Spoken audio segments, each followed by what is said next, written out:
Papa Joe Feliz. I say,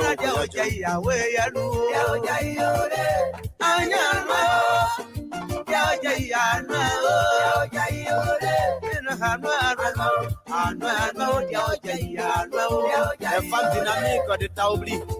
You know what we are. With the 1 year Présidente Gay Marie. Tante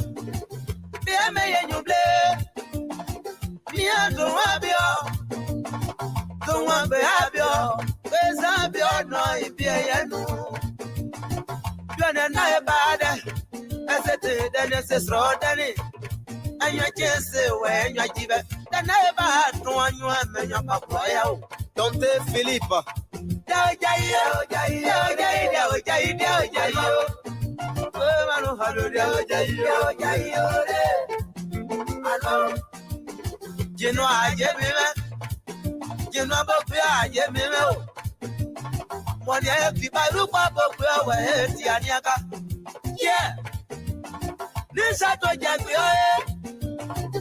Well, never way, blah blah blah, and I am the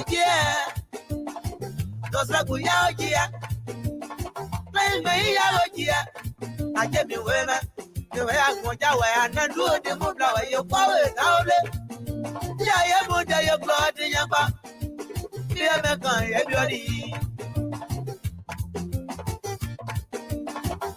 Yeah, my yeah.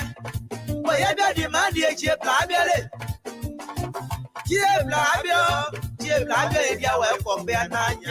Docteur Bayedo,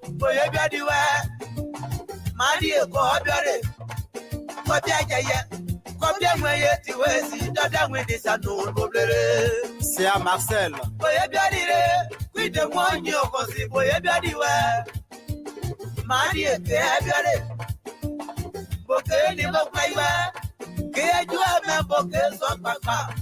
And then the Bayer Black Company. Maybe too many muscle now. Kayasia, I have them out. Cabo, you didn't play the Giabio. Well, you look at why you bounce yellow. No, you dwell on one woman. And I tell you, I know. I'm not going to me, I want to know. I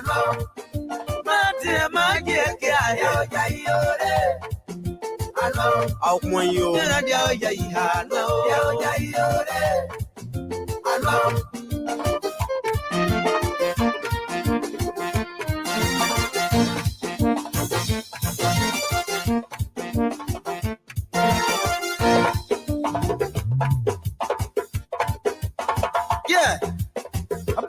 I so. Can you hear canal? Emeno, so, Emeno. That fly in Aguado, as a quagudi. No, I'm about 10. Yeah.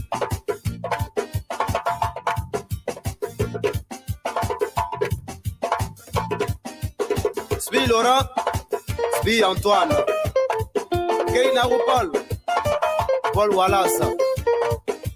I'll put you a say you. Who did you at the back? Yeah.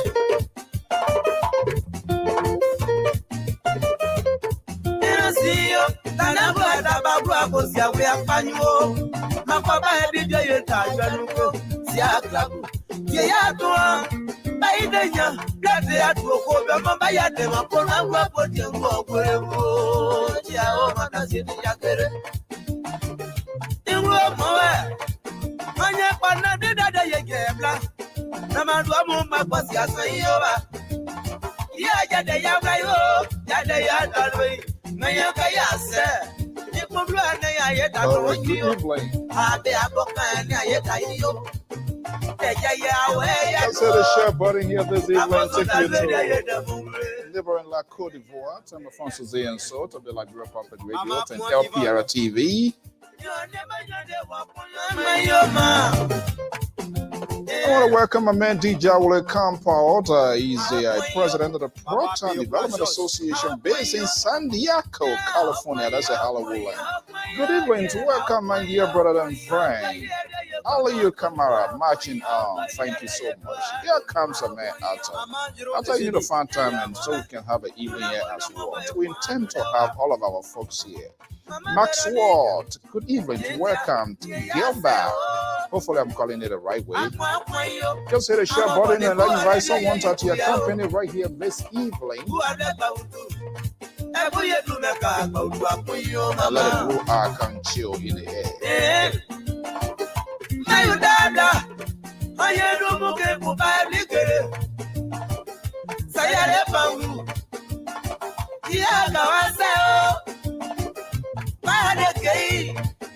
Those is my game. Yeah,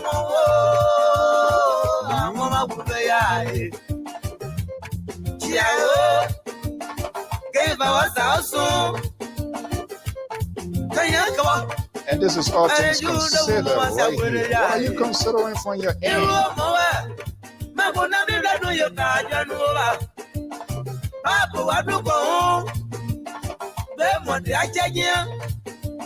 With the one you can see.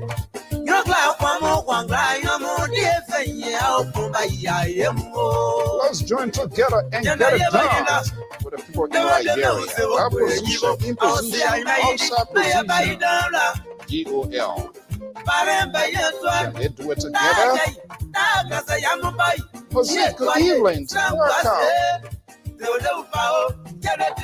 Thank you so much for your commitment to this network.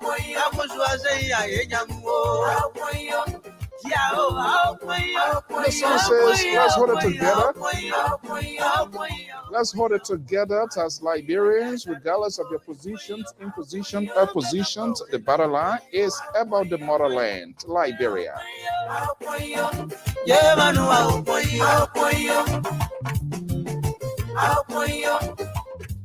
Oh, what a beautiful scene here. Let's hold it together. Good evening, folks. I'm Alfonso Z and so of the Liberia Public Radio and LPR TV. We want to welcome all of our viewers and listeners across the globe. Thank you so much for sharing your evening with us. Every Wednesday, we are here and this is All Things Considered. Wednesday to Wednesday is when we take on issues that perhaps we don't count here. To welcome Amos George is our senior contributor. He's based in Atlanta, Georgia. That's the firebrand of this network. Good evening. Welcome. What we're going to get a program rolling here very shortly, and hopefully just hit the share button if you will, just to invite someone at your company as well. Oh, it looks like it's going to be like one of these night here. The laborer here, I see him jumping into this race here. I'm not sure what he offered tonight. Nothing is basically guaranteed with him.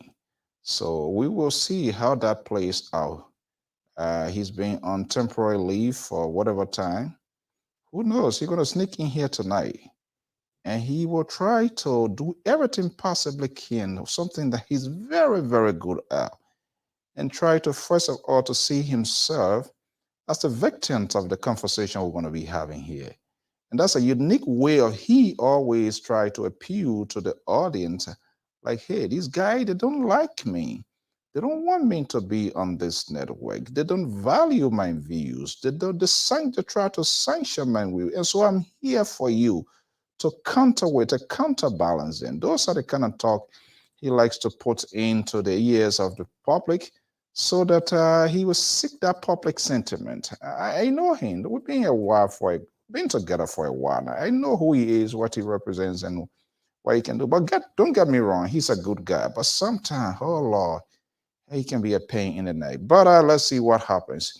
I'm Alfonso Z and Sort of the Liberia Public Radio. Someone going to be here like a visiting guest, but he's a regular caller on this network. Hopefully, he's going to be coming in here as well. And I think this is what we need to be doing to reach out to ordinary Liberians about and talk about their country because you will never get it right from these politicians. Trust me, all they're going to do is to give you things that you want to hear. Well, okay, but I think ultimately the ordinary Liberians are people that we need to now value into our political discourse so that they will be, so we can hear from them directly. I am Afonso Zienso of the Liberia Public Radio and LPR TV. Patrick Sa, this is my God, soccer legend, Sa, formerly of Mighty Borough. Yeah, this guy, he scored some kind of crazy goal one time.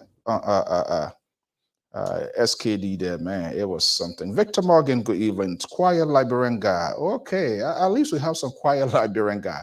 Good evening, folks. I'm Afonso Zienso of the Liberia Public Radio and LPR TV. We want to welcome all of our viewers and listeners across the globe. You are on the official news outlet of the Liberia Public Radio.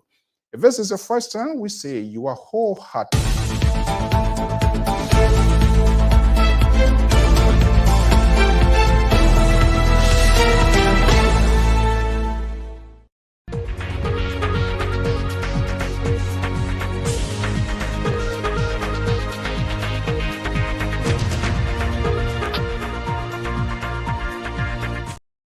Okay, good evening, good evening, good evening. I'm Afonso Zienso of the Liberia Public Radio and LPR TV. We want to welcome all of our viewers and listeners across the globe.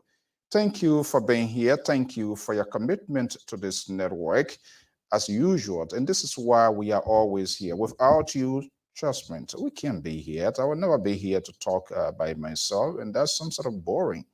And besides that, we must value our people, what they do, and the way how they go about to process their conversation as words. They are here. Wednesday is all things considered. From Wednesday to Wednesday is what we discuss on this network. Brother Jacob, thank you so much for joining us here and all of the rest. Just do us a favor, hit the share button and invite someone at your company. Okay, the guy is going to be here. Aaron is here. He's my invincible 11 guy. But let's see here what we're going to be on the same page here this evening. One of the regular callers on this network. And I think that's what we need to be doing, to be given an opportunity to Liberians to have a conversation about their country, because our politicians, trust me, we're always gonna, oh my goodness, who is this evening again? Yeah, oh Lord, Father God. Mr. Jimin Fayambu, hopefully I'm calling your name. Good evening. Thank you for sharing your evening. Let me bring in the town chief, the commissioner. He went to Liberia the other day. He came back. We never saw any election footage, nothing, no picture. He went past to Siri Allen, asking Siri Allen with one of those old school boys' heart, and came and declared himself commissioner. This is the guy who whined and screamed on this platform about election. No, I don't know how he got that position, but he declared himself commissioner.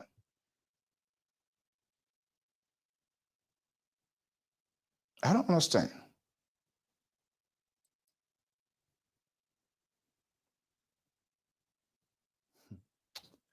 Oh boy. This is something. This guy here.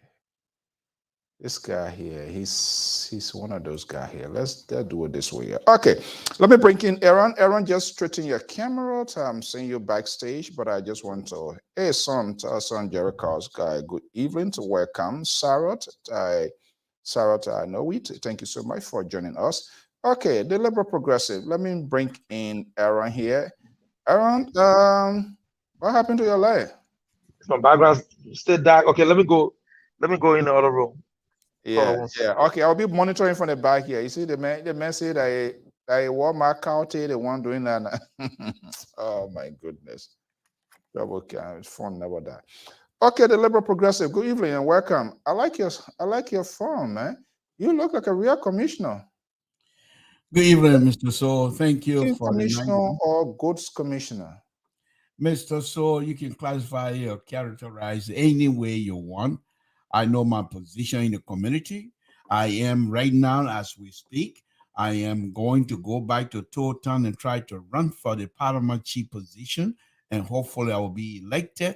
And then after that, I will go for the district commissioner position, and hopefully I will be elected as well. Well, how can you become commissioner and you're talking about going for Parliament chief and all of that? Well, it's a reverse. It's a reverse because the Parliament chief, to be honest with you, Mr. Soul, in all of the government in Liberia, here and there, the most important, as far as I'm concerned, is the Parliament chief position. Because yes, a Parliament chief position. I know the reason why. Why? What should I tell you? No, just keep it to yourself. I will talk it. My man gets degree. Mr. Soul, keep it to yourself. That for the people good business, you're fighting for Parliament Mr. Soul, keep it to yourself. Okay, let's bring in our man, Aaron Popley is a soccer family soccer. I know, player, you know. Yeah. Okay.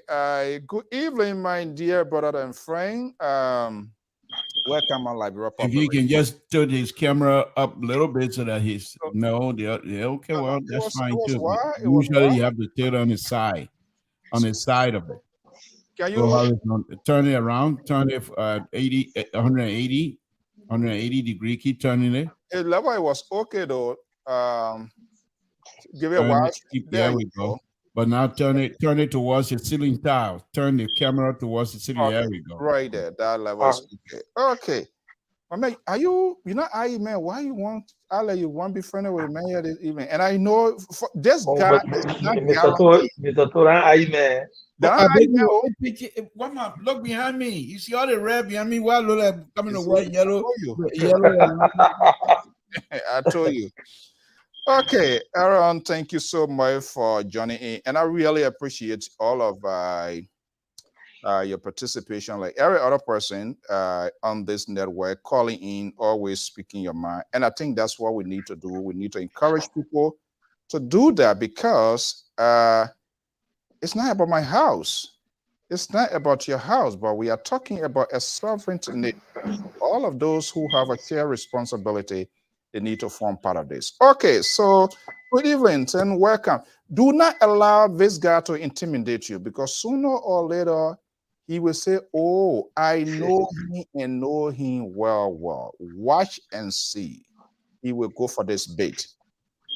But for sure, it will be the first time in throwing somebody else who can throw your back.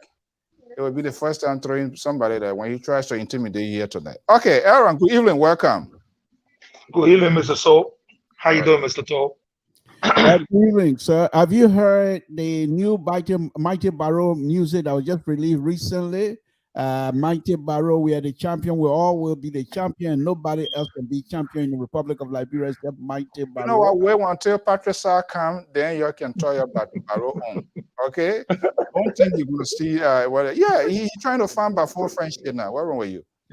Okay, focus and man, Prosper Terry. Good evening to Rita Zinan, Sarah, Son Jerry. Thank you. Okay, so introduction is not something that I'm very good at. I wish it were I alone, but we have people following us, and I know somebody kicking the heads of the people here. Oh, this guy I used to school, so I'm going. Oh, this and that. Oh, he here? Yes. So who is Aaron? Let's tell us a little bit about yourself. Okay. My name is Aaron Poble, from Liberia, Monrovia, Liberia. I played for the Visible 11 between 1992 up to 2000. I joined the national team right then in 1993, but I didn't make my debut till 1996 in Ivory Coast. Was my first game that I played in Cote d'Ivoire. I came to the United States in 2000 on an athletic scholarship. Went to college. Got a bachelor's degree in criminal justice administration, and I've been living in Atlanta, Georgia since. Okay, thank you so much for flying the colors of our nations and doing what you're doing. Libra, feel free. Are you feeling uncomfortable in this? Yes, I am. I got member of the Invisible 11 with me here tonight, and this is not something that I take lightly. I don't take this lightly. We used to have some serious issue in our house, in the household of people who were on the other side. I consider them IE supporters. Me being a Barrow supporter, a strong Barrow supporter. Yes, I do. I am a little bit uncomfortable, but anyhow, this is about that. You just deal with it as it is. Talk to ask Patricia to come on, then we can talk about that. Okay. Okay, again, like I said, Aaron, thank you for honoring our invitation. Let me just say something to that, Aaron. I also want to thank you very much because I do believe, as much as you guys were not getting seriously paid in the country, but the fact that you're used to play, because the love of soccer in Liberia, I can say here publicly, and I might put my foot in my mouth, but I'm very good at that. That I can say here because the people like you. Liberia those days were saved because of people like you who get on the field to make people happy, get people from the street, no matter how hungry they are. As long as they know IE and Barrow is getting ready to play, they will do everything possible to be on our field and cheer. So I want to thank you very much for your participation. You helped to build my institution. I want to say this here without any hesitation. Thank you very much. Thank you, Mr. Toe. I appreciate that. Okay. Well, you're no stranger to this network. And like I said, we here, we wholeheartedly appreciate you and many others always in here calling to express their views, their opinions on critical issues, national issues. It is your entitlement. It's about your country. And I believe this program is perfectly suited, all things considered. So I feel free, feel at home. And we want to have a conversation here because you've been, besides being a soccer legend, you've been pushing lines on the political front as well. So we're going to be talking all of this together. But let's start with where you started with. What was it like being a player of the invincible 11th Yellow Boys? That's my team. A car carrying to register. Some saying, I feel bad for you. You can whack your hairs. Take time before that microphone stuck you, and I will just take you off the screen. I say, but talk to us. The soccer of yesterday. If I'm talking about the soccer of yesterday, like you guys, Patricia and Chacha Lawrence, my man Opata, and all of those great guys. If you take a retrospect of yesterday and that of today, what runs through your mind? Well, just to a point of correction, I didn't play with Opata. When I started playing, Opata was out of the country. I played a little bit with Patrick Sa, probably a couple of years before he came to the States. Okay. But you know, back in the days when we played the game, like what Mr. Toll was saying, there was no money in the game at the time. So we were playing the game, as a way out, or especially, for some of us that came from a, lower community like West Point, Nuclear Town, Claratown and things like that. We felt like, that was our only way out, like to get scholarship, to go to high school, to become part of society and all that good stuff. So we play with all our heart, we play with all our heart. And then, whatsoever followed next. And so when we went on the field, we knew we were not going to get paid, millions of dollars and stuff like that. But our name recognition was very, very important. When I put on the jersey and get on the field, I want to make sure that Aaron Pobla is represented tomorrow, where when people see me or see any one of my family members, they will say, oh, okay, yes, Aaron Pobla used to play for IE, and that guy used to play very well. So that was it back then. Nowadays, there's a lot of money in the game. I don't know what are the players we have now. taking the game, that serious, or it's all about the money. But the difference I see now is, they need to put a little more dedication into the game. Meaning, if something is at stake, they need to fight for it, give it their all. It's good for a team to go on the field and lose a game, but fight losing. Don't go on the field and just lose for losing sake. You understand? I'm not saying the last game they didn't play well. No, they played very well. These last two games, were very, very impressive. They won in South Africa and the one in Morocco were very impressive. But before then, I mean, I never took my time to watch the national team play. Why? Because I mean, it was just too boring to watch. It was too boring to watch. So, the Liberal, don't hesitate. We're going to talk, we try to settle down before we get to some of the issues. So, what do you think, based on who you are, you play the game, what is responsible for now? If they are getting the money, if you guys, like you say, playing for recognitions, literally like, oh, look, our player there. Oh, my man. And that was just all about it. But if they are getting the money, then why result is not coming forth? Maybe they need a result. I could be wrong, but why then? If they are getting, assuming they are getting all of the support, or is that what you're saying? They are getting more support than what it was then? Absolutely, they are getting more support than what it was then. But like I said, they need to put a little bit more dedication to the game. When you go out there to represent your club team or the country, the national team, you should relish the opportunity to be on the field. When I was playing, the position, in which I played, which is the midfield, I have a lot of foreign-based players coming to play that position. So all the time, I was privileged to play. When I play, I want to do my best. So, every time, there's a game, when they get a foreign-based player, they will say, okay, even though we get the foreign-based player, but we got to take Aaron, as a local base because he's like a backup. He's like a, suitable backup and stuff like that. So what I'm saying here is, the players nowadays, when it come to Liberia to play, or just before the last two games, I really didn't see that will and commitment, that willpower and commitment with them. Like, we're coming to play for the national team. It's your country that you're playing for. I always listen to my former coach, Jericho Namwe.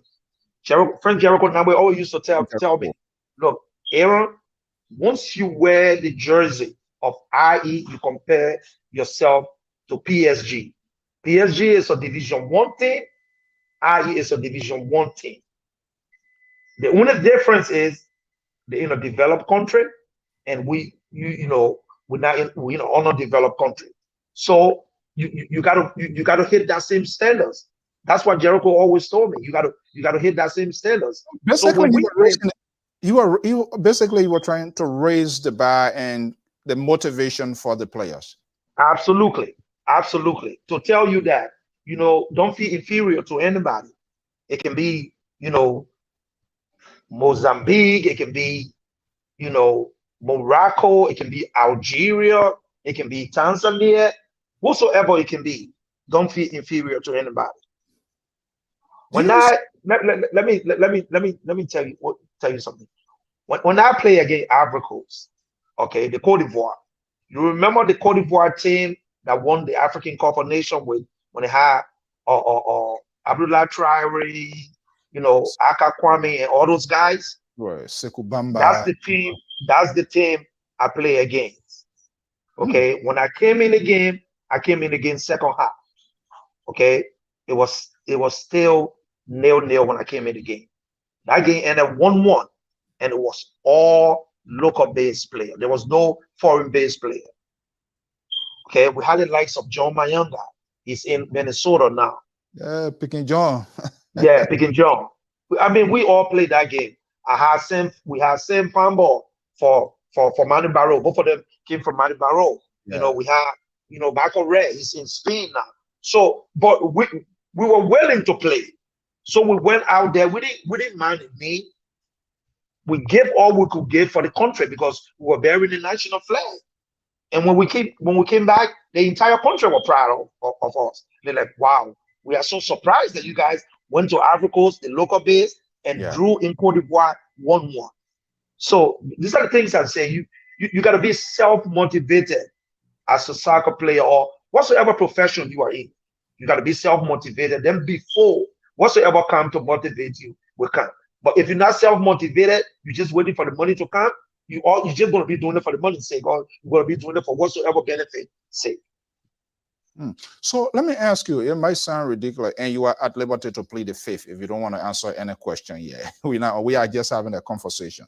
Talking about local and foreign base, and I know because hanging out with most of these guys, it used to be a kind of bone of contention. So they say used to panic you guys that are more or less was locally based, and then game coming, the bringing foreign player. How it used to be like a little scaffold.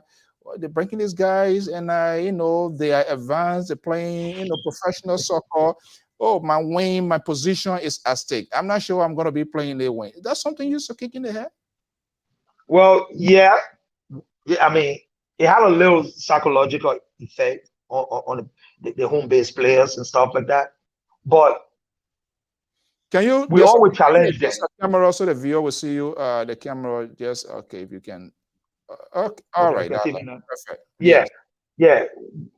It had a little psychological effect on us. It wasn't that much. I can say that to you guys. But we always wanted to challenge. Like I say, you know, my group that I grew up with, that I play with, we always wanted to challenge. And you know some of the people that I just named to you. I mean, those are people, you know, who play real good soccer in Liberia. So when it came down, it was like a match. When we having a training section, the local base and the professional players, I mean, the entire stadium, SKD be full. When it's on ATS be really, really full, like real game. I mean, and we battle with them to the end. So there was no telling, you know, to say, oh, okay, we cannot take the local base team for them to do this. You know, if the professionals got engagement with their clubs and stuff like that, they can't come, we can take the local base team. I mean, they will do it. I mean, so as much as, you know, it had that little psychological effect on us, some of us will stay part of the team. Some of us used to travel with the team, you know, as reserve players and stuff like that. And when the chance came for us to play, every time, I mean, I think I've had probably close to 20 caps for the national team, or more than that. The last game I played for Liberia was in Mexico, Liberia and Mexico. It was in 2001. I was still in college then, you know, and I scored the third goal. So we you know, and Georgia I played too as well, you know. So we always relish the opportunity to play. We were always ready to play, you know. Let me bring the Kenton coach here from Totan. We are more or less in your era here. What's running through your head hearing some of these old good days of soccer in Liberia? Well, Mr. So it just, as he was talking and naming some of the players, just put me in a different position, because most of the young people he was named, I have no clue on their soccer career, because I've never watched them play. But even when I can still say publicly that if I were to stay in Liberia 1980, I think before 81, 82, I would have gone somewhere else with my own soccer business, because I was very serious about it. Even though I was going to school, but I'm very serious. But anyhow, the statement he made here is something like I will try to associate other players with that. In that, even though I was not among the players, but I hang out with most of them at the time, because I was, like I say, if I were to stay if I have not left 1980, I most likely would have gone somewhere because I was seriously in What are why you so play? but it's you Hey, man, we're gonna I small beg you, I conversation. beg you. But anyway, the point that I'm trying to make here is if you talk to my good friend Mama Musa, we found when I interviewed him here one time, he stated this, and this is the same thing the young man just stated here, and that is most of the players were not in it for the money. When I came in the Sacramento area, Attorney Gray, who then used to stay in the area here, and I became friends, of course. As a matter of fact, I'm not cutting you off, Mr. Toll. He recruited me. He personally went West Point to my house to get me for Anthony Gray. So I'll stay call him coach up to Yeah. today. Yeah.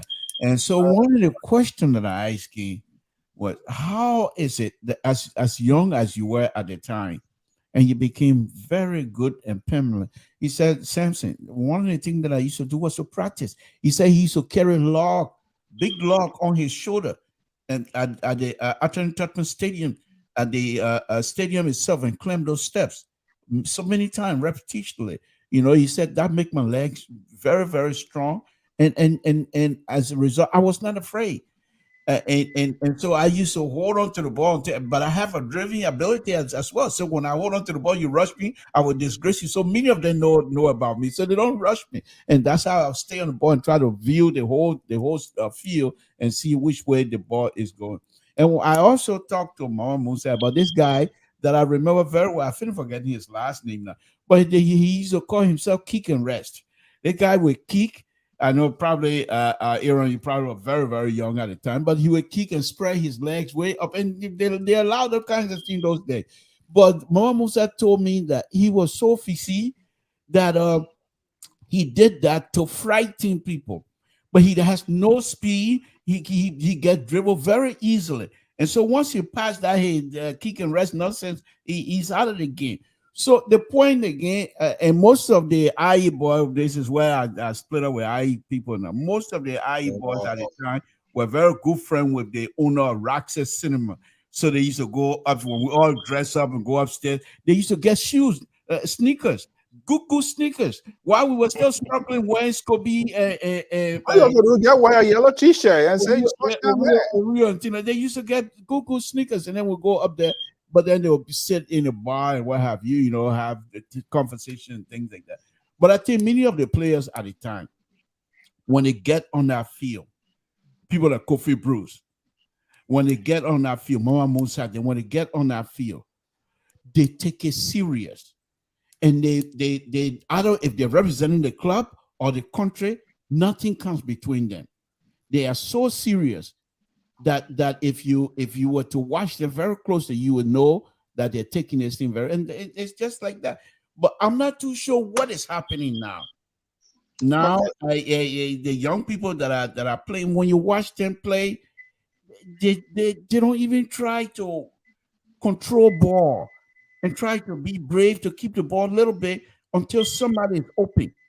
The last time I saw some game somewhere, they were just boom, boom. When I was coaching, you can't do that with me. Oh my God! Hold on to the ball.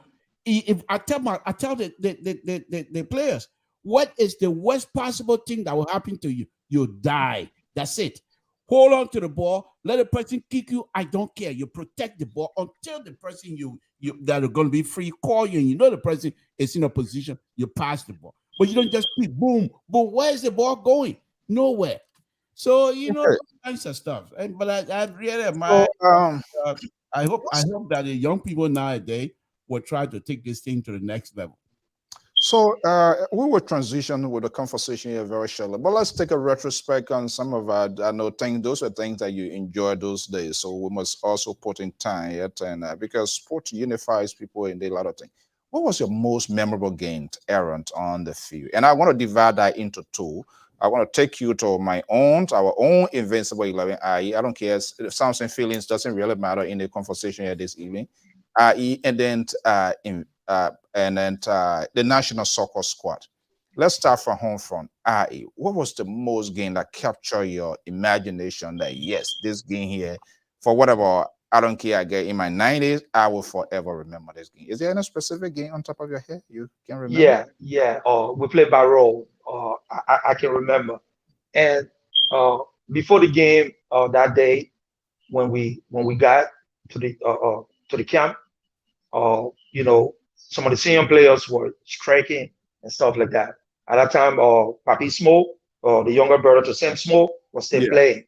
Yeah, he was our goal scorer at the time, and he like, I'm not playing today because I didn't get this, I didn't get that. And I Oh, think two other players were striking. I mean, no disrespect to Mr. Small. He's my big brother. I got too much respect for him. I just say his name just to be specific. So we went to the game, and when the game started, Barrow came from behind with quick two goals. At the Baruch, time, Barrow, that team yeah, used. Oh my God, yeah, yeah. they were leading us. They were leading us 2-0, and you know, people were on the field. They were like, "Oh, we ain't got no scorer on the field. Who gonna score for us and stuff like that?" And I mean, as God could have it, I mean, I brought IE back. I scored two goals. I scored two goals on Momo Blambo. He the one of mine that day. Yeah, yeah. Oh, Blambo. Momo Yeah. Blambo. Yeah, Was that a Wall. specific? Yeah. What? Yeah, the war. What was that a Yeah, the specific? Wall. Was Yeah, that? Momo Blambo. Was the Say that game? again. Was it a It wasn't tournament? a game. No, it was like a regular. It was regular season in the league. Yeah, in the league. We're playing them on the ATS that day. Yeah, Yeah. Boy Stadium. And, Wow. and after the game that day, I mean, I made so much money because that's how we used to make our Oh own money. boy. Yeah, I made so much money from scoring the goals until I mean, some people gave me US dollar. At that time, we US dollar was not like the way it's big now in Yeah. Liberia. Yeah, at that time people give you US dollar, you change it for 2025, $40. That's the most you used to get from it and stuff like that. So I think I got $5 from somebody, $5 United States from somebody That was a lot. in the That was money. a lot of money at that Yeah, time. yeah, it was a lot of money at that time, and because I mean my jersey was full with money.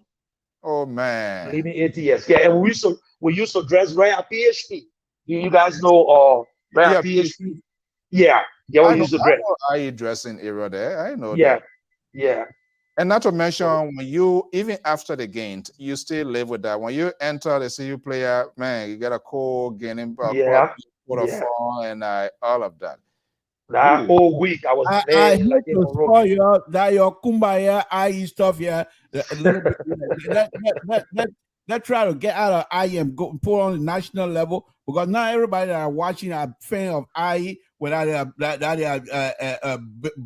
bumblebee jersey that people really don't like to wear and things like that. Yeah, Baker, yeah, man, I can't bring that yellow business here. Let's talk national color. I that VC thing that good thing. I beg you, man. you don't? National color. Wow. So let's look at the national team. Yeah, the Lone Star. I will talk about two games. The first No, one will be before you do that, let me just say something here very quickly. I and Barrow, Batman, St. Joseph, those things when I was growing up, they really used to keep our spirit. To be yeah, honest, the like of Mina Freeman, the like of especially kids from Electron that will come in, but usually when they come from Electron, they go into IE anyway. So, but the point here is when you play when Barrow is against IE, is the time in Monrovia. It doesn't matter how many people going hungry, no food, nobody going in the street, everybody on the field, and I think yeah, it helps a lot. So I was just poking fun of IE. I mean, it's a good team. It's a very yeah. very And good team. it's not like that anymore. I mean, it's sad to see, the two nation pride just going down the drain like that. It's so sad. The other day we had to raise fund from here, through my friend Timothy Bengu, in Where's uh, uh Timothy? he's in I think Philadelphia or New Jersey. He's somewhere uh, Oh over boy. there, yeah, to send it back home. But that's a sad story. Yeah, so uh we went to Namibia. Was it 97? I think 97 or 98, if I'm not mistaken. This was a qualifying game, and we we because the travel was so far away, so we decided the government decided to send a whole local based team. So in case the professional then foreign based player don't make it, we'll have a team on the ground. So, and these are some of the things that we used to go through when we travel back there. Just to go to Africa, we would get a flight that would take us sometime to Europe.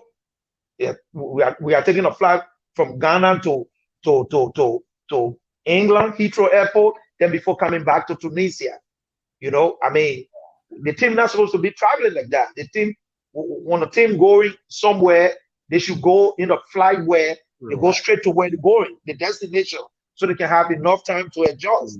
But when we were going to Namibia, we took 2 days traveling to Namibia. 2 days. Yeah. Well, your situation was a little bit better though when people like Mom Musa then when they used to play, they had a game. According to him, they had a game in Sierra Leone where the big shots of the national team they took clean, and the rest of the player took bus too. Okay, so we are about to transition in the conversation. Okay. We are stabilized, and you know exactly what I'm going because you call here and speak your mind, which is good. Now the equipment president we are, and master dribbler. So what about you guys? You play with him with Invincible 11 too, right? No. Oh, you didn't play Liberia. Yeah, Liberia. Okay, so but you know him well. Yeah, and he knows me well, very well.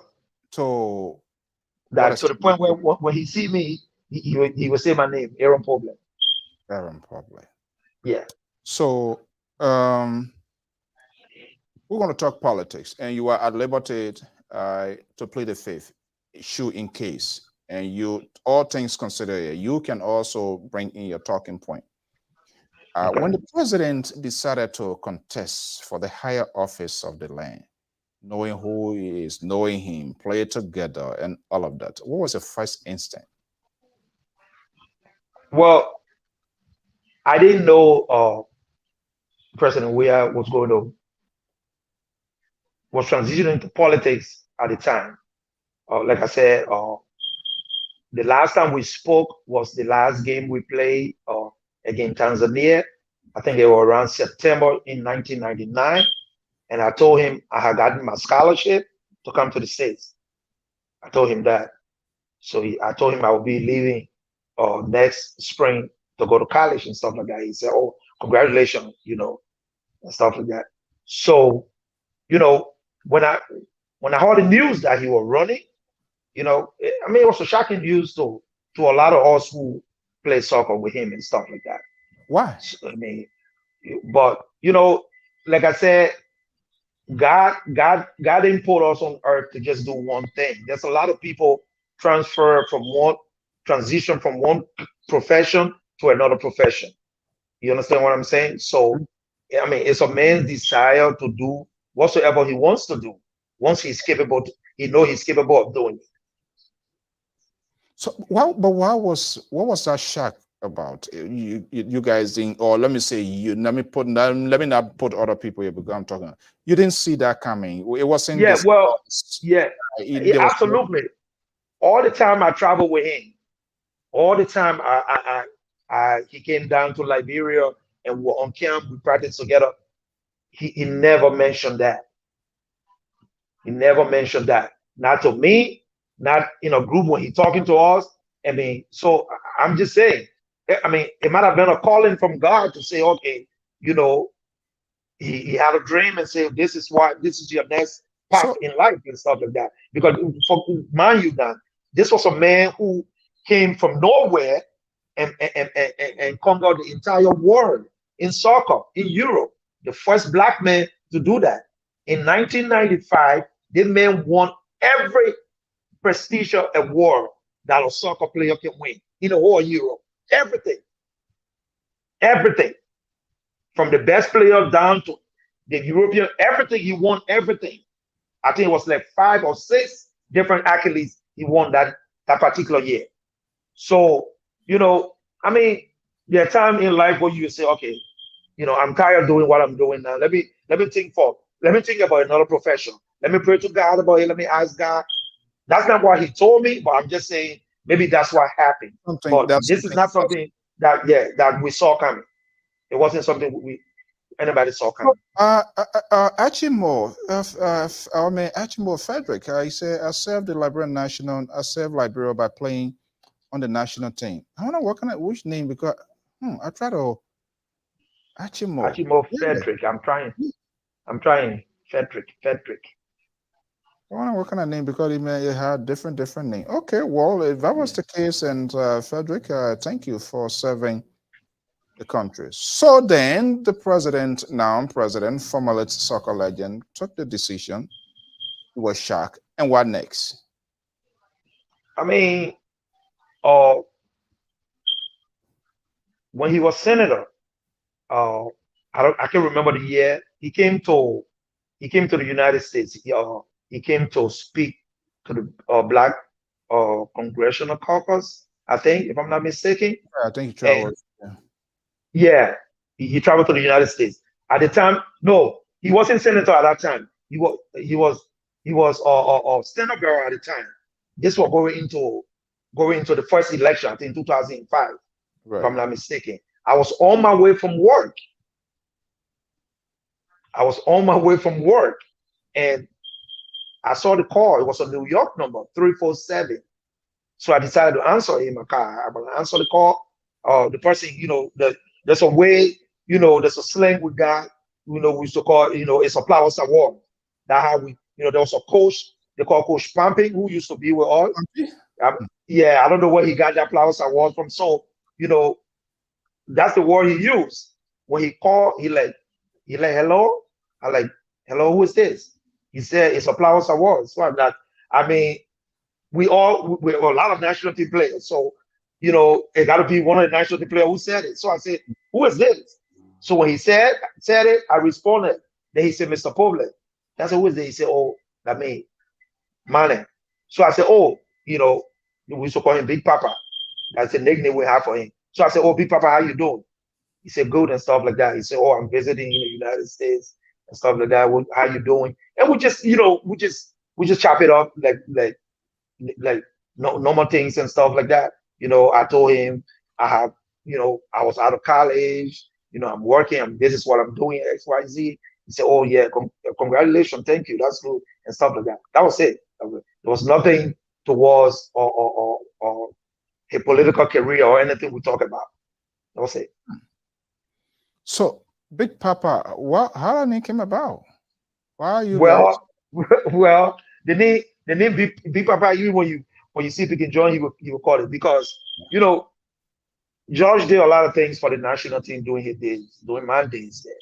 Okay, I'm not going to sit here and be one of the ones who will say George didn't do nothing. No, I've seen firsthand what he's capable of doing and what he did for the national team. So based on that, we the players at the time we just consider him as Godfather at the time. So we just to call him Big Papa. That was just a like or leader over the team or leader over the entire group. That's it. Mr. So let me. I think Sissy just asked a question, but let me try to I'm ease not listening something to up. Minnesota politicians. Let Yeah, me yeah, come yeah. on. It's Nothing, all nothing. things considered. Maybe that's why you're going this evening. But let So me like your chime in. process. Let me chime in a little bit, Mr. So. As you know, on the platform, I've been one of those who would say I'm a little bit surprised because I am quite aware as well that President Weah they spent a huge amount of money on the national team to get the national team. I mean, huge sums of money, millions of dollars. Okay, not that I have the paper to show, but I'm quite sure of that. But the point now is that his love for the country is high. It's still high, but especially when he was in the soccer arena, I'm not too sure what happened, but then again, I will go back to what's his name? A great, not great.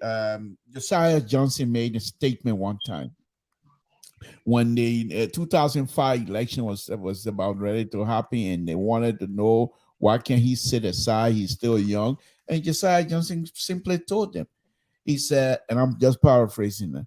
This young man was here. He wanted to be sport director. You're me. Now you want to be president. It's too late now. We can't call him to come be sport director. Y'all go against him. And the point that I'm trying to make here, Mr. So, is that once the president decided this is what he wanted to do, and the fact that he was popular in that country, if it had not been, I've been saying it, I will say again, I'm not a supporter of CDC, I'm not a supporter of this president, but I want to be truthful. The man, since 2005, he's been cheated until 2017. Every election, they cheat him. Don't ask me what proof. I have proof. I got a video. I got a clip from the president when he was complaining. But that's not the point.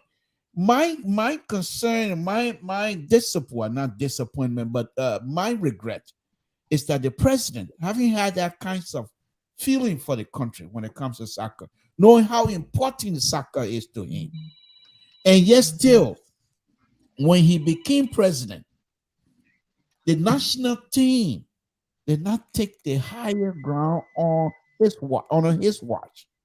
I really don't understand that. That they're going to take other countries to condemn the stadium just so that the stadium will be prepared. I mean, repaired. In the national team, yeah, you're charming, but the national team, I thought, because when he was coaching the national team, when they beat Sudan, the national team, when they almost flogged Ghana, the national team, it was just the last game was supposed to be between, if I'm not mistaken, between Ghana and Nigeria. If Ghana have won, Liberia would have been qualified. That's how far he took Liberia at the time. What happened then? Why can't you be involved to find a suitable coach or coach that you know you will still be able to involve technically, and you can do that? Yeah, go ahead, my brother. So, great point there, Mr. Toll. Great point. I understand your frustration. Or you have somebody who play the game, ascended into the highest office in the land, and the game just going down. But one thing we should understand, there was a government before this government came in. Okay, there was a government that took money, put money in the budget for that particular stadium, the same way they did the executive mansion, and to no avail. Okay, there was nothing done. People might say, "Oh, okay, why FIFA didn't, ban the team from playing back then? Why FIFA waited until now?" Those things still take process. It's time. FIFA will not just jump on one day and say, "Oh," the same day and say, "Oh, you banned today." No, they do investigations and stuff like that. When they come up with all their foundings, then they say, "Okay, now we're going to ban the stadium." That stadium shouldn't have been used this early with the kind of ban that was on it. But it was the influence of the president. That's the reason why we were able to play on that stadium this last game, South Africa. It would have been longer for us to play. We were even using Morocco as our home because all the neighboring countries around here, from what I heard, were charging us more money to rent their fee and stuff like that. So I get it. I cannot tell you the root causes of what happening. When he came from the last visit, before he went on the field, before we played South Africa, they asked him about the team. He said, "This is our country team. We're supporting the team. That's the reason why the team is struggling." So let me throw a market range. Let's say if President Weah were going to leave everything in the country and prioritize only soccer, what was going to be the narrative today? He's not doing that. The people still got something to say. If he had done that and flooded the entire government with all former soccer players, what would have been the narrative today? So we should understand that you know, he's the head of the government, but he got people in places to do what they need to do. So if they can do it, if the paperwork reach to him, then he takes action and things like that. I think that's my answer I can give you to that. But I think he's trying his best. Okay. President Weah was the only president that gave a national team 50 grand just for drawing the game away. We didn't get it when we were playing. The most we got was like 10,000 from Charles Taylor. And I was part of that. I got money on that 10,000. Right after that 10,000, I came to the States. So I don't know how much more people want him to do, but I think he's trying his best. That's all I can say to that. Okay. And this is all things considered. And so that's why, but we gotta stabilize the conversations. And I'm not talking about, we're talking about the national team now, Mr. Stowe. So I know you understand that he's trying. Yeah. I'm not that's what I'm talking about. Yeah. Right. No, yeah. The reason I'm saying, you know, all of this, when you meet certain people, I'm trying to get somewhere here. So I'm not going to be pushed by the Minnesota politician. Right. So let's, when he decided to pick up this whole political baton, was there like a consultation with some of you or people that were close to him? Do you remember having like a conversation? And I'm asking this question to say, you guys hang up together, play football and all of that, and want to do something. Say, hey, I got one or two people that, besides that phone call, was there any other phone call when he decided to contest for the higher office? Well, we had we used to have a tournament in Atlanta, Georgia, called the Moravia Classic, stuff like that. And George, President Weah, James Deba, you know, most of them used to come in Atlanta to play and stuff like that. And you know, at this time he had left Europe, so they was going like to the end of his career now. He was in I think the UAE or somewhere in the Middle East. That's where he was playing at this time and things like that. We met. I mean, after the tournament, we met in the nightclub. I mean, we all was there together. We were talking, and he never mentioned nothing. Consultation probably might have been with his family, his wife, you know, and his kid. Probably other people who like saw him on a day-to-day basis and stuff like that. But you know, like I said, you know, I live in the stadium with Anthony Togba.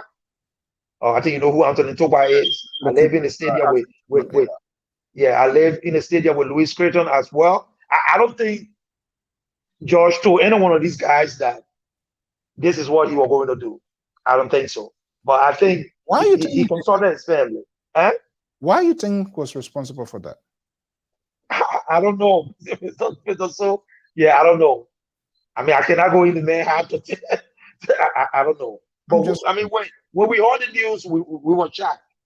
We were shocked. And the reason I'm asking, there was a divided house from in his war, in his industry, to those that were playing soccer. We are having this conversation. We used to go on. I know about that. Yeah, we cheer IE. When it comes to the Lone Star, people cheer. When it comes to the IE Barrow, you know, all of that. But people in him that wore the same uniform, got on the same bus, jump on the field, play from their hangout. There might be some sort of connection. There might be other things that we do not know. So it's better we have this sort of conversation here too. Are you a supporter of the ruling party? And if so, how long have you learned your support to them? Or I'm now a CDC. Oh, okay. That's what I'm a sympathizer of CDC. I'm a friend of the president. So they call me you can call me a Weah-Shen. Weah-Shen. Yeah. So when we call you Weah-Shen, you will accept that? Yeah, I will accept that. Why? Because I mean, I'm now a bona fide member of CDC. I'm not refusing to join CDC. Also, I can join CDC any day. But my support to the government is because of the president. He's my friend. He's somebody who I know. And a lot of the things being said out here about him are not true. And I'm just here to rebuttal some of them. That's all. Besides Ephraim playing football, is there any other thing specific that capture your attention, your imagination, or glued your solidarity with him? Or is it because of, oh, we just lose control, maybe he's going to come back? The liberal progressive, Mr. So, the liberal, we I, got to know people thinking process. I don't care what, you can whack your hairs, you can do whatever you want to do. We got to know it. the fact that he is a sympathizer to the president, that's okay with me. However, it just I'm Okay, glad welcome, Aaron. I'm glad the Yeah, I'm young man, sorry. I had a call coming in. Yeah, that's all I'm right. glad the young man has a profession because CDC and this president will be defeated come 2023 election, and so we will. In as much as I love this president, just like this young man is, but I still say the president, the folks that are around the president, are unable to produce, and because of that, I want to retire this president, the entire group. However, it's going to be a tough one because the president, granted, he doesn't have leadership ability that I know, but he's very, very popular with the population. And so to defeat him, you're gonna have to do better than what we're doing right now. Just coming on these platforms pronouncing, "Oh, we're gonna defeat him," think it's not gonna be that easy. And so, Mr. So, I think my hope is that this president will be defeated silently, but it's going to be a tough one. It's going to be a tough one. And I think if we can get some of his soccer colleagues to jump off that bandwagon like this young man is on right now, then I think that will be some of the reasons that will defeat him very, very quickly and easily. But other than that, we got a mountain to climb. All right, it's 9:05, so it's fair to say it. Aaron settled in properly now, and we're gonna go. And it's part of the strategy. When you bring people on, you gotta make them feel comfortable. Have this sort of conversation, have a conversation where they will feel at home, and then everybody can be on their own. Amos George, good evening, welcome. ANC need to help the guy with some modern design. I tell you. You see, Amos the man rather intimidate you. I tell you. Fake coyote. I would never be intimidated Really? by any man on the face of the earth. No man. Okay. Yeah. Okay, guys, let's get to the You'll be sticking for a while. one more hour to go. Let's get to the point. We now get to the point. It's the program. It's all things considered. Samson, what is in your profile? What are you considering this evening? Mr. So tomorrow, as you know, tomorrow I will have a show, and I will be asking Mr. George and Mr. Sisi Goyle to join me. Some interesting thing that happened during the meeting of the political leader and the government. It's very, very interesting. The president's speech, very interesting. The president's speech was something that you would think, if CDC, just like the code of conduct, if seditions followed the line of the president's speech, they will win the election with no battle whatsoever. However, the president say one thing, sedition and Jefferson Coach and the rest of the people do another thing. In the president's speech, he's touting the election process, that this is where Liberia will once again put themselves on the Liberians will once again put themselves on the map as true democracy. Because we're gonna go through deep into this here come tomorrow, where according to him there will be no violence, that he prayed and asked most of the political leaders to follow his lead, because there will be no violence. Yet still there are some sedition, not only challenging the voting registration process, but going in there and bloodying people up. This is going to be interesting. On the other hand, another subject matter that I'm hoping that Mr. George and Cecil will join me tomorrow and discuss is the vice president's own speech. If you put those two speeches together side by side, you will see that the president, on that particular day, the president took the higher ground, and the president became the big man or the big person in the room. Where Ambassador Baka, if you read his speech, it's like someone who is in it for themselves and not much for the people. Ambassador Baka didn't come across this, according to the speech, and I will go deep into it tomorrow. He didn't come across as somebody who was putting Nigeria first. It's good. It's very interesting. If you have those two speeches, and you can find them on Daily Observer, Mr. So they're very interesting, and that's what I'm going to be discussing tomorrow. And I thought that I ask you for tonight. Mr. So, this is a liberal. You don't tell me what to do, how to express myself. I'm a liberal. I have a free mind. That way you're gonna, Mr. So, yeah, that's not something for you to you iced to. What is it? Is it Donald Trump in a New York City courthouse or something that I need to plead guilty or not? Mr. So, this is the liberal you're asking. I'm telling you what's on my mind, and then you tell me that's not what you want. You want a specific answer from the liberal? That's why you're conservative. When you guys meet people like me, you're in the center right. When you meet people like me, they say I complain because I'm here as a counterweight. I give you what you ask me, what is on my mind. I tell you what's on my mind. Then you say that's not enough. That kind of conservative is not going to work. That's the form of intimidation, Mr. So. But you guys are very good at that, and you know that liberal is not going to let you bamboozle me into doing what you want me to do. This is not that's not going to happen. The way you brought out Doxia over there. Amos Joyce. Yep. Wednesday to Wednesday, a lot been happening. What is in your photo? What are you considering this evening? Let me say this. Mr. Pablo, thank you.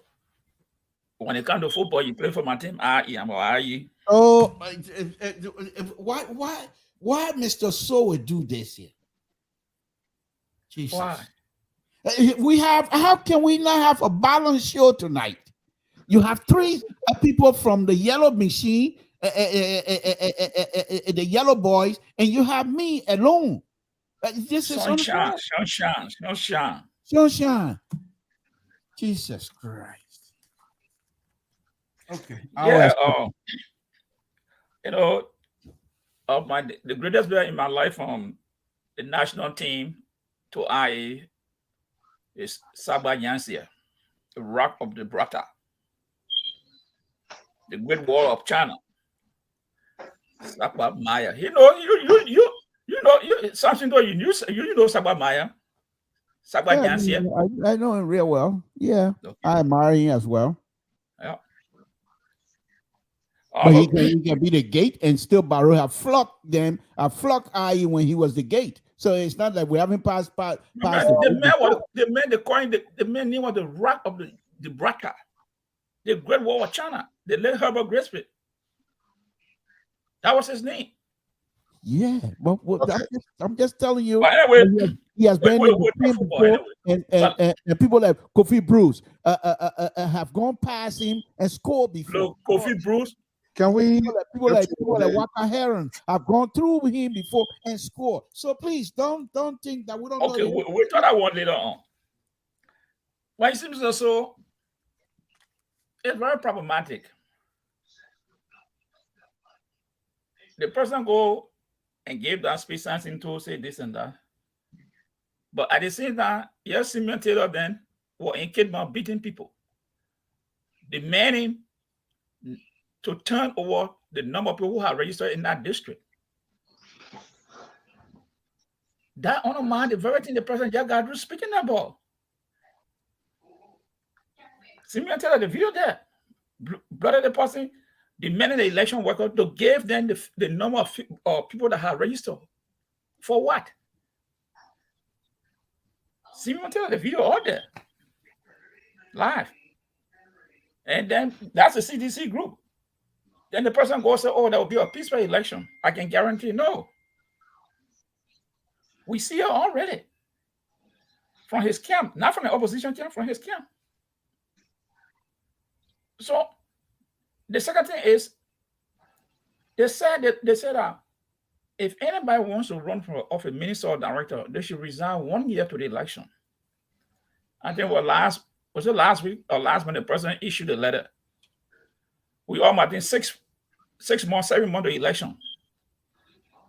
That ain't said. It's a contradiction of the law. Josephine David, they say she just resigned. With about 7 months of election, he just resigned. They say 1 year. So those are some of the things I'm looking at. Then the last one, you see 2 guys who went to South Korea were found guilty and will be sentenced for 9 years from the maritime. Okay. All right, let me go to Aaron. Aaron, like I said, we are shifting the conversation now. Light is at stake. You've been participating directly here, making phone calls and making your point. And as a Liberian, nobody really needs to be part of a political party before they can speak about their country. So, but we have transitioned already. A lot is unfolding in the country, and you watching, you're monitoring as well. What is of a concern? Perhaps we in the media industry, we are not talking about AIDS, things going on, but overall, what would you like to talk about? Or what do you want to, anything? Thank you, Mr. So. I condemn any form of violence. Okay, we don't want no more war in our country. I tell people all the time, some of us that experienced the war, we know what war is. So we don't want no more commotion in our country. But my problem with the media institution, we got to balance everything. I mean, yes, Mr. George is talking about CDC, people, Samuel Taylor in Cape Mine and stuff like that. I'm not going to speak on that because I didn't see the video. I mean, maybe when you have the video, you can play the video. But the oppositions are doing the same thing too. Yeka Koluba going from places, from voting pool to voting, registration places, carrying crowd behind him. Claiming that people registering underage people, and you can't even see underage people in the video. But he claiming that the NEC employees are all, sedition. They chatting with the CDC chairperson. Oh, do this, do that. All that stuff. So if we're going to speak of violence on one side, let's speak of violence on the other side. Because all the things that Yeke them doing, and even Aaron Costa did a few times, because if you're going to go register, you don't need that amount of people behind you. Suppose a citizen come out and say, oh, you're taking these people to my area to register. All the things got a propensity to bring a problem in the country. So if we speak of one thing, let's speak of all the other ones. Everyone needs to stop. Everyone needs to stop. That's what the president was saying. They just give everybody giving the headline. We'll come to that. That's what the president's speech was. Everyone needs to stop. And the speech is not only going for the opposition, it's going for seditions as well. If they in that kind of act, they need to stop. Because we don't want no more trouble in our country. The president is a very peaceful man. From the time I knew him up to now, I know he stayed peaceful. So if they into that kind of stuff, they need to stop. Likewise, the opposition too, they're doing the same thing. They need to tell Aaron Costa then Yeke Koluba to start going around crying all this war. All these lies that they're lying about people taking young people to go vote and stuff like that. Let them bring the paper. Let them bring document to prove that 12 years or 15 years old voting. We'll come to that in detail. Those are just news headlines for you guys to go. Sister, good evening. Welcome. Hey, how you doing? I had to run to get on. Simply, how you doing? How you doing? I was listening to a bunch of Christmas Carol, and I wanted to come on, but I would get my chance. So, how you doing? The note, the way you left the man knocking door. The other campaign chairman. Okay, things considered. Now you're here. What is on your belt? So what's under my belt is as a statistician and mathematicians, I deal with data. I look at past information, past occurrences to create a pattern and make analysis, and then make a conjecture of what's going to happen in the future. Dr. George Minor, we are speaking about being peaceful in elections. I think there is a divergence of words and deeds. The CDC government, ever since they took power, have not conducted one election that did not have violence in it. One, not a special election, not the midterm election, not one election that has not had election violence in it. Point to one. It hasn't happened. So for the president to say that, we don't want violence when we know that your deeds and your action are divergent, it's a problem. This is the same president after celebrating that he signed an Abdullah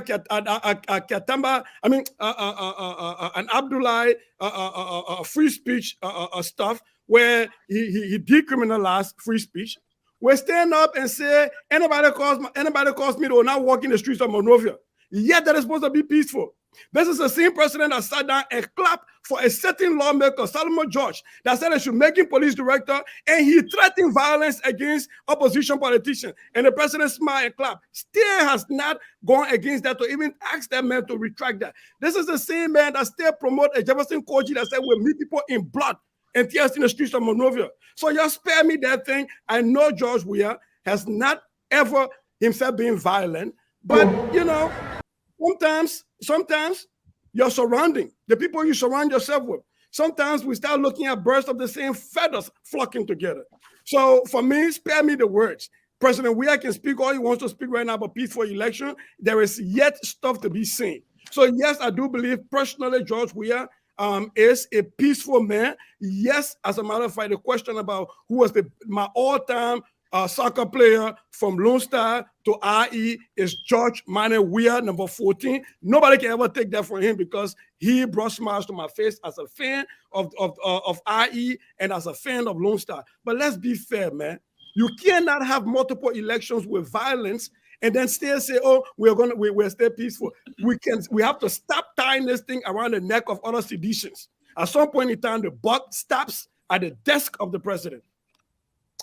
Okay, the temperature of the water is getting more something else. Aaron, I'm going to bring you in here. This network here is unique in such a way that we don't sanction voices, and I'm not sure you're speaking for the party, but you're speaking as Osese says something here. I will want you to respond, but before you respond to that, I will play a tape here and let's see maybe your own understanding or if it commensurate with what Sese is saying and what the president said back then. Let's listen to this. I want you not to be afraid. Our government is prepared to make sure that you go about your normal activities and you will be protected. And I want to say again here, since I have the opportunity to speak with you, those that constantly threatening the states, constantly inciting people, I want to be clear. We will now tolerate those kind of citizens. Those that constantly insulting the president, I want to be clear. And after this, there will be no citizen in this country, and I can defy you, that will ever insult the president and think he will walk in the street to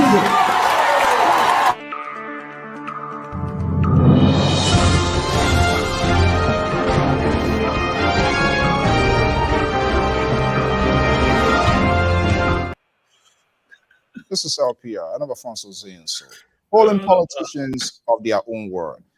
Okay, Sissy just says something here. Any president I spoke some part of what, last year or whatever the time it is here. Aaron, is there misinterpretation to the president in your own view, the speech of the president, and considering what all is happening? I'm kind of like, why would people even go for a meeting? Politicians, I see that for me, who doesn't believe in wasteful spending. It's a incumbent upon each and every citizens, politicians, ordinary Liberians. Violence is something that should be denounced. So why are they even going to be talking about violence? That's not why. Those should be a sort of word of encouragement by every institutions within their side. They don't need to go. I don't know how much you spend there. But let's come to the point there. The argument of says it probably could derive from that. Nobody will insult the president will not work. Is this being misinterpreted, or what is your own understanding? I think it's being misinterpreted by people out there, especially if you call yourself sedition, or you love the president and stuff like that. But if you listen to the video you just played, he made two comments. The first one, he talked about people who try to stir commotion, try to disturb the peace in the country, incite people, and things like that. Then before he went to his second statement, comment about people cursing the presidency. No, go ahead, Aaron. The call, somebody called. Yeah. But go ahead. Yeah, and people insulting the president. They will not walk, freely and stuff like that. I don't think he meant it that way. That people taking it to be, because this is somebody who I know very well. So he will not even hurt a fly. That's how much I know him. Why? Okay. Why do you think that word was used? Mr. So, sometimes, we are all human beings. So let's understand that we are all human beings. I know, as a president, sometimes, you need to put on, the follow the code and be the father of the nation and stuff like that. But like I said, I don't think the interpretation, the way, we interpreting it, I don't think that's what he meant. I don't think that's what he meant. It seems to me like you wouldn't allow yourself to use or to deploy such a word. Anybody who's insult me will not work, because will not work the connotation that I can interpret in my own way. Wait a minute. So if I say this is what's going to happen to me, will you say that? Well, like I said, he said it based on certain things, and the interpretation, the way we interpreting it, I don't think that's what he meant. But this is what I'm going to say, Mr. Soul. This was the president who signed the free speech bill. This was the only president who did that. All these people, worked in government before this man. The Tier 1 Gonglo, they didn't work in government, but the Unity Party people, all of them work in government. So quickly, did they advocate for this free speech bill before? This was the president who signed the free speech bill. So after signing that bill and he made that comment, you should know that, it's not the way we interpreted it. That's not what he meant. That's not what he meant. The question I ask you before I go to the caller here, whether you will use that, will you say that if you were in that position, will you say that? Well, it all depends on how people interpret what I say.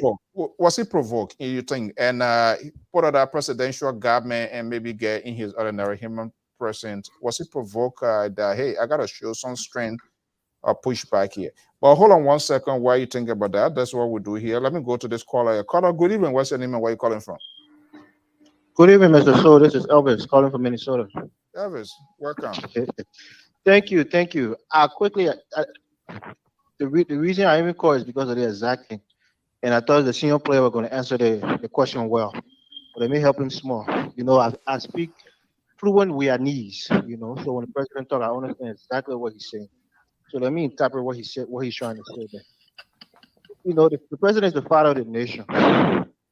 If I'm a child and and it's my father, if he calls my pa, what do you think I would do? I will call you back.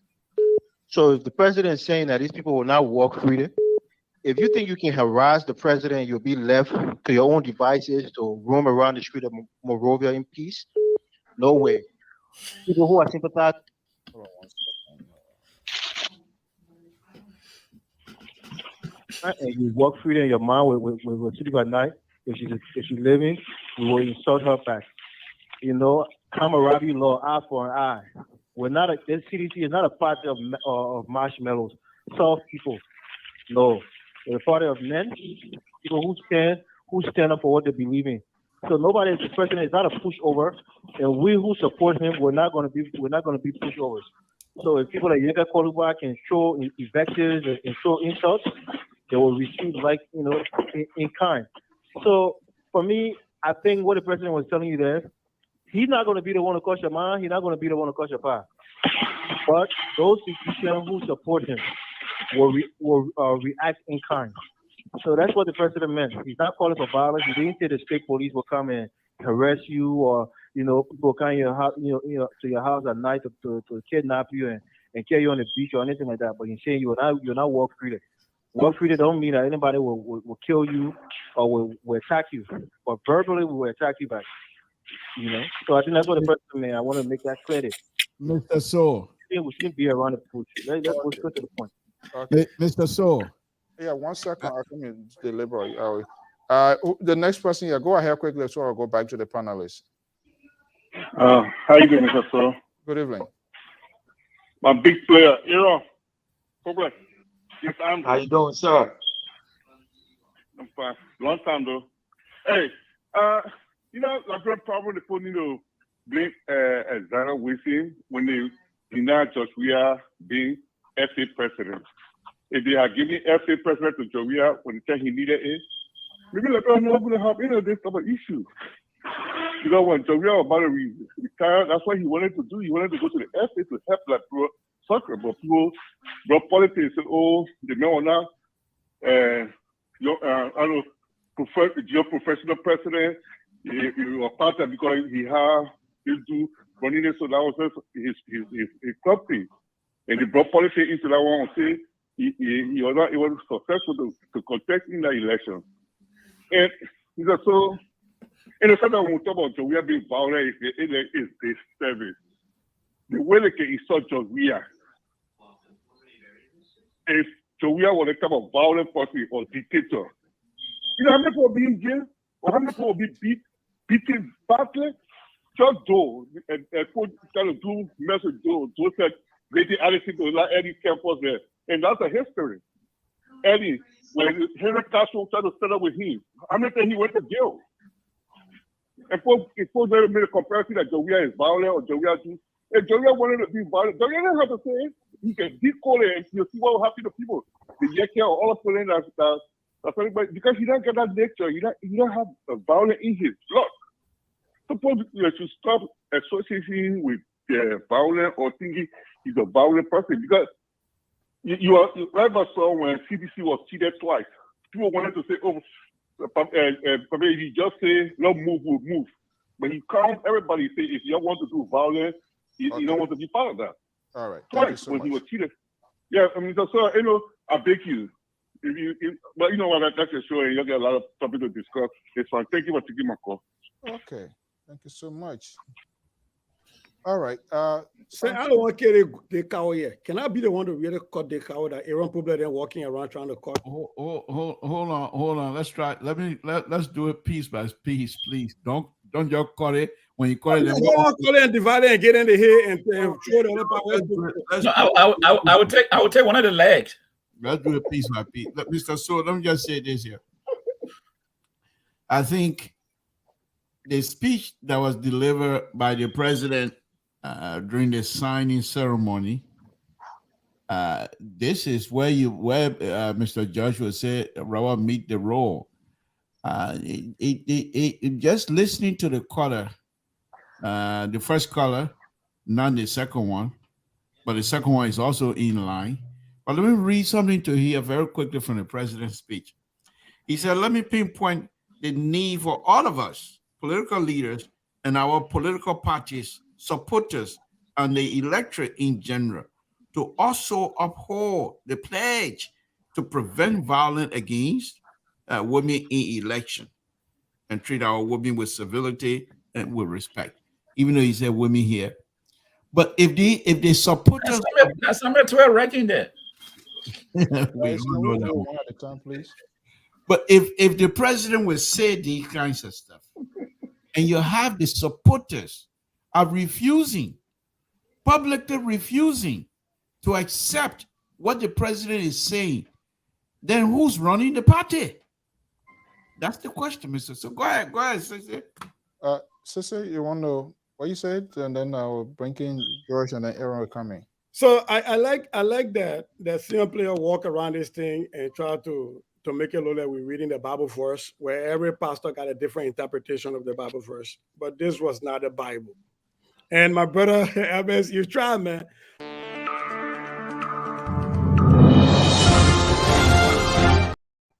Yeah, go ahead. But even if I follow the idea that the president was not saying he said we'll go do it, but he's saying seditionists are men, quote unquote, and they will do stuff. Then he's still telling us that the president was dog whistling for violence. That is still inciting violence. Look, I have never seen George Weah personally be violent. Nobody ever personally saw Adolf Hitler in the internment camp doing the things that he and his group were accused of doing. George Manuel Weah, as far as I know, has not committed any violence on his own. But if you make such speeches and you sit back and the lawmaker at a program you are at is saying that you should make him chief of police for one day, and he will curtail the rights and the safety of opposition politicians, and you say nothing, then how are you still telling us that you are peaceful?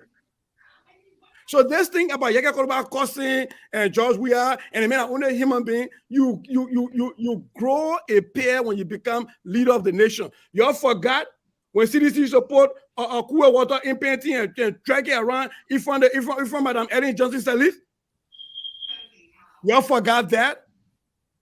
You think that was less offensive than somebody insulting the president? And to say that the president signed a law and therefore it means he's peaceful. And Aaron, let me say something out here. Maybe you know it, you don't want to say it. When you're talking about people advocating for justice in Liberia, Tewan Gonglo should be your number one man. Because even your Moluwa Moluwe are in jail during any time that Tewan freeing. Tewan has been freeing people because they're free rights journalists. So he has been advocating for laws like this. He was not president, so he couldn't sign a law. So you can't put that one to your feet. Okay? But what that tells us is that if the president is signing a law that decriminalizes free speech, and then stand and say if somebody uses their free speech, they will not walk the streets of Monrovia, then that tells us two things. Either A, he didn't know what law he was signing and the effect of that law, which I don't want to believe, or B, he knew it, and there was some other pressure behind him that made him to sign that law, and he didn't sign it willingly. But at the end of the day, my point I was trying to make here is that I am still waiting to see President George Weah show us that the words today that he spoke, those peaceful words, actually there are deeds that match those words. Because like I said, there hasn't been one elections conducted under the CDC government that has not been marred by electoral violence. Nobody can show me one. And so for me, the records are there. The records don't match the words of the president. That's my point I'm making. Okay, guys, let's keep it succinct. We will be going to the turn. Aaron, Amos George, do you have something to say before Aaron to respond? Let me just say something here. President, we are condone violence. Amos George is saying that he condone violence at all levels. Aaron, let me tell you something. Did you ever saw, or did anybody ever show child still cutting somebody neck off? Shooting somebody? Nobody. But we knew the people that were under his command, what they were doing. It's what we call good cop and bad cop. Go and do it. If anything other one, they will come to. How many times your president, your friend, had ever condemned any violence in Liberia? When we saw Jacko and Alexander Cummings in Grand Gita was attacked broad day, did the president ever condemn that issue? They said they sent for Fale. Fale said nobody sent for him in Monrovia. In fact, the president rewarded him, gave him a new brand pickup. He said, good job you did that. Why you didn't kill them? Hold on, is that what the president said? Oh yes, he get a man pickup. No, So, I'm talking about why. Yes. Why you didn't kill him? This is Amos George. Why he gave the superintendent a pickup after? No, Amos, hold on 1 second. Oh yes. Giving pickup and calling for claiming death on somebody, that's a different thing. But I don't know the reason. Mr. Hold on. We got, as we all have this sort of conversation too, it is good. What we say out there, we should also prove it. Yeah. There's a reason why I brought this video here. Sister says something, and I wanted to get his on the side. But if you are saying, because what his name, Superintendent Kai Fale came to Monrovia based on that stuff that happened, and then it said that's the meaning of the president saying that he should kill. Perhaps Amos George have a source that he's not ready to divulge. Listen. That's not source business here. You don't have something that they're not. Let me go back. Let me go back. The government said that they are sent for Fale to come down based on that violence. Fale came on the essay, nobody sent for him. Okay. He came down on his own volition. In that same week, Fale got a new brand pickup from the government. Equipped with somebody telling people to go kill them? That's a reward. You reward on bad behavior. Something that almost kill people. The man, they said the Minister of Justice sent for the man. The man said, the Minister of Justice never sent for me. I went in town to see about different things. And the Minister of Justice today cannot come out to give any finding of that investigation. What that implies, it means that they support violence. No, there are two The second thing I want to say here is all the violence that have been meted against opposition. How many times, I'll repeat, President, we ever came out to condemn it? When Yeke Kolba was having her children birthday party that December, the assistant minister led a group of people broad day, went and disrupted that party. What did the president say? What did the Minister of Justice say? When Jefferson was in district across the bridge, Cornelius Cry election, he said you are going behind there to get his men, to rescue his men. What did the president say? When they attack Uri across the bridge, when they put fire in that place, what did the government do? What did your president, the Minister of Justice, do about that? So if you come here, it is your right to say, hey, the president is peaceful. But with all these things that I'm just mentioning, how can someone convince me that this person is peaceful? Okay. All right. Has always been provoked by seditions. We saw it the other day when sedition went and black hero. The police went there. If Yeke Kolwa and his men were causing trouble, why the police did not arrest them? Why did they arrest them? Saying they were inciting violence or instigating violence. Why the police did not arrest people from there? So, I mean, I get it. He's your friend, and we'll chop it up. You mentioned Cummings. Cummings had never been president. Cummings never been minister. Your president was then senator. What law did he advocate at the time? Advocated at the time in the Senate. Can you name me one? The bill that he advocated for freedom of speech act. Can you tell me that? Can you name it for me when you are in the Senate? So I'll rest my case. We are running. Let he respond. And Aaron, are you there? Yeah, I'm here. Yeah, and just before he comes in, the statement made by Mr. George, if vehicle was given to Kai Fale based on the incident, that the meaning of that interpretation was the president asked him to kill, or the government. That's his own word. It's not That's a word. my own word. Let me make a disclaimer. That's my own word. It's not what we are saying here. LPR. I've not had a chance to talk to Kai Fale whether that was what the president told him. But okay, Aaron, you listen to Sisi, you listen to Samson, you listen to Amos George. What's your reaction?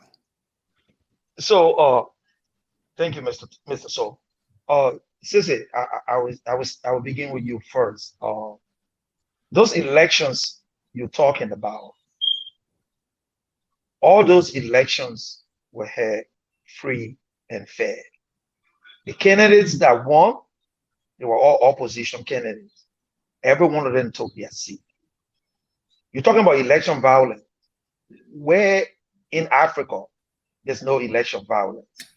People, supporters will go and do their own things. It doesn't mean that the standard bearer or the leader of the parties tell you to do those things. No. No. All of this president watched. Opposition took seats peacefully. Nobody said anything. Do you think, I mean, did you not think for a second that he wanted to keep those seats that the opposition took? So, election violence will happen no matter what. It doesn't mean that the standard bearer or the president is telling, his supporter to do what they're doing. The supporters might be walking by and other people try to provoke them. I mean, commotion start. Let's think about that. We are all human beings. Okay? Let's think about that for a second. Okay? And, so Mr. George, President Weah have his own leadership style. He's not the person who comes out, you're supposed to know now the whole entire 6 years and just, speak and speak and speak. The government got an arm that speak for them. There's a ministry of information that speak for the government. And the Ministry of Information, every violence, the Ministry of Information comes out and condemn it. Okay? So it's the ministry. That's not yes. True. Yes. Mr. George. Okay. We shouldn't So let me finish. Let me finish this point. Now we can. So let's go to the Grand Gila incident. Did you see the superintendent attacking Mr. Cummings and Yeke Koluba?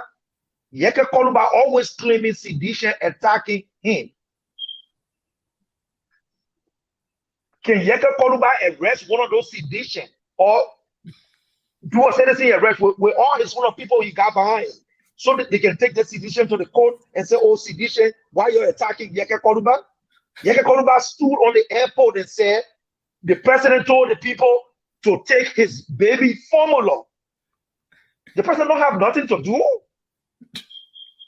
He will call the airport and say, oh, you take the man baby formula. So if a family can travel, do you really listen to Yeke Koluba when he talks? Yeah, a man who going from election registration poll to election registration poll, disturbing the people with his own followers. Nobody telling his followers that they're inciting violence, though. Nobody telling them. He going there claiming that sedition, registering people. If even your sedition work for night, sedition are not Liberians. They are Liberians, they're entitled to jobs. So, guys, I mean, let's be real. Let's be real here, okay? You compare Charles Taylor with George Weah? Come on, guys. Come on, guys. Look at how these two people came to power.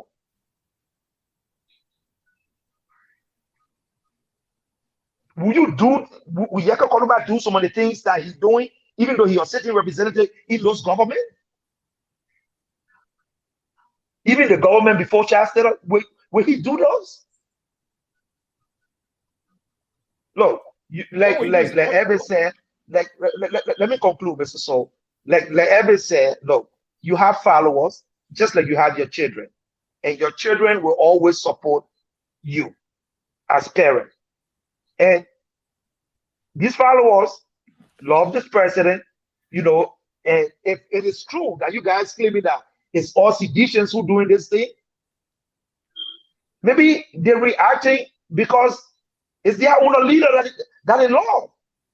That's the reaction. That's the reaction they give it. But he's not giving that. I mean, this man got a whole country to run. You think these petty stuff, he will tell people, go stop the person from getting registered and stuff like that? So, I mean, guys, come on. All right. 3 elections were held under this man. Opposition people took their seat peacefully. So, what election violence you're talking about? And that's what he was talking about. Let me just correct something you said. I did not compare Charles Taylor to George Weah, nor George Weah to Charles Taylor. What I said, what all was happening on Charles Taylor, nobody saw him taking a knife or gun shooting somebody, but he took full responsibility of that. I didn't say George Weah was like Charles Taylor or Charles Weah was like George Weah. I did not make that comparison. What I said, that President Weah, if all the violence is taking place in the country, the Minister of Justice, no word from the Minister of Justice, the president cannot speak. And you say a petty. Is it petty to pour gasoline on somebody's house? Is that why you call petty? Who put gasoline on somebody's house? The Uruguay house when they were having that election, when she ran for representative looking town. Oh, Mr. George, please. So you're telling me the president gave order for them to do that? That lie? So you're telling me the president gave order for them to do that? No, Let me read. It's supporters and supporters. Listen, It's I didn't say so. I'm just asking you because you said those are petty things. So I'm asking you. Okay, we're not going to have the analogy you try to give here, it doesn't hold. The president is not an ordinary man. He is the president of a nation. Every word he said, it carries weight. Maybe if you don't know, it carries weight. I know that. Exactly. I know that. No, maybe you don't know. And the next no, but you got to put his statement in context, though. I mean, it's the way you want to interpret it. So I think let me read something here just to cool something off here very quickly. And this is from Ambassador Baka's speech during his signing. He says, since the inception of this leadership by President Weah and CDC, we have witnessed several by-elections that have been marred by violence. While on her campaign launch on November 17, 2018, the UP candidate in the by-election, Representative Sir Joseph of District 13, was violently attacked by people believed to have been partisan of CDC. Many were wounded in the violent incident. Similarly, on August 17, 2019, Taylor Uriah campaign in District 15 by-election to replace the late Honorable Ada Lawrence was attacked by opposing side. This time, the attacker targeted Taylor personal vehicle in an attempt to hurt her and burn the vehicle she was riding in. Yeah. So whose speech is that? Whose speech is that? That's the fact, though. That's the fact. So everything that happened, you guys put it on seditions? No, but yes, so seditions are the only disgruntled people in Liberia now. Is that what we're saying? Yes, a 10-year IE player. Yes, a 10-year IE player. Let me just tell you this very quickly, IE player. Let me tell you this here. This is what we're saying here, but at least this is what I'm saying. Okay. It's not like we're going to go and pinpoint a specific sedition. We have during the election, we had a steward of CDC, Mayor Kochi, decided that he was going to go across the enemy line to retrieve his body that got stuck behind the enemy line.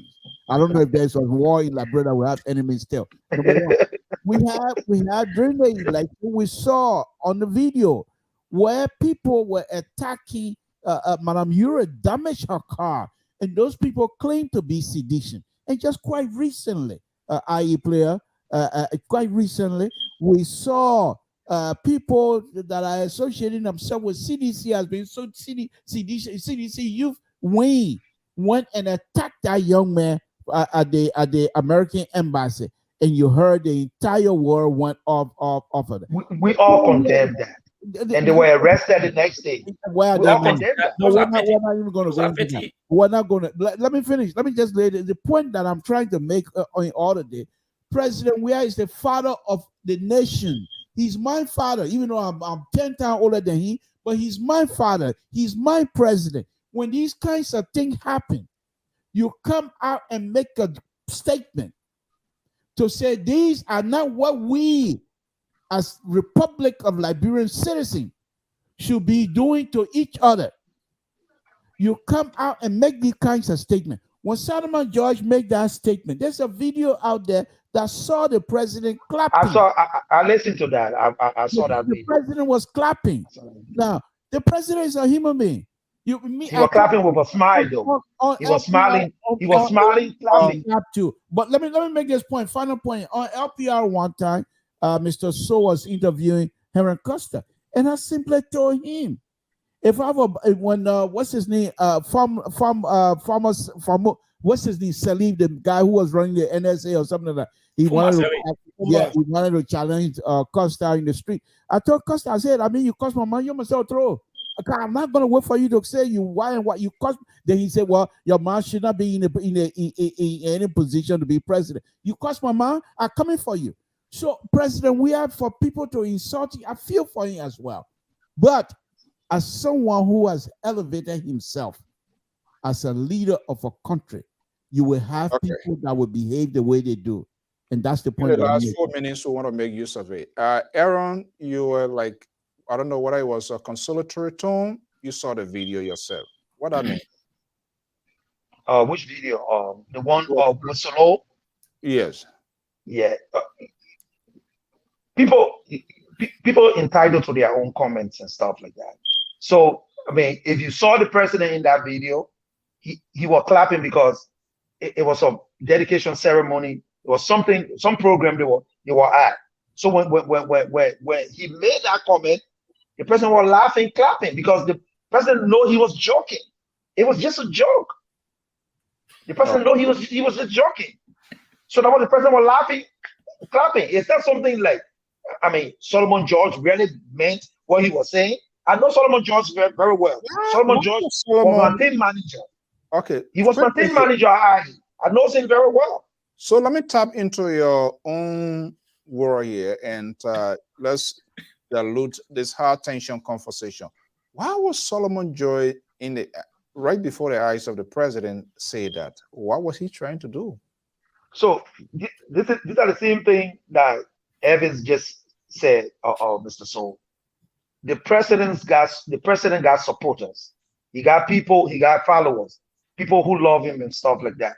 People who feel hurt for the kind of, the many statements comments be coming from people about him and stuff like that. So they have their own right to say what they want to say, to do what they want to do.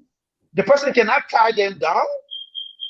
But because by him not coming out to say we condemn this or we condemn that, I mean, that make him to be, legally liable as well. Do you think he should have condemned it? He sanctioned it. Do you think he should have condemned it? Well, he have his own leadership style, and that's what I'm trying to tell you. He's not the kind of person that will be coming, talking. No, that's not who he is. So we don't let me conclude on this, Mr. So. Even on the national thing, this man was technical director at the same time captain, acting coach for the team. He was not speaking all the time. He had people designated to speak, like the Kevin Seaway, the Master Jr., and stuff like that. I was there. So he's not that kind of person who always, because you're leader, you want to talk. No. Everything is done through the proper way. The Ministry of Information comes out and makes statement about these things as they happen. They might have missed one or two. The same way in the United States. Not everything, I mean, the people can catch over here. No, Mr. Stone, We are about to go. let me save my brother. Let me get him one final Yeah, statement. before we save now, we're going to be wrapping up. We're going to be into the time, and I just want you. Now we try to identify the issue. We're very concrete in some of the things, and I would say all wanted to say. Part of that is to find resolution to what is going on right now.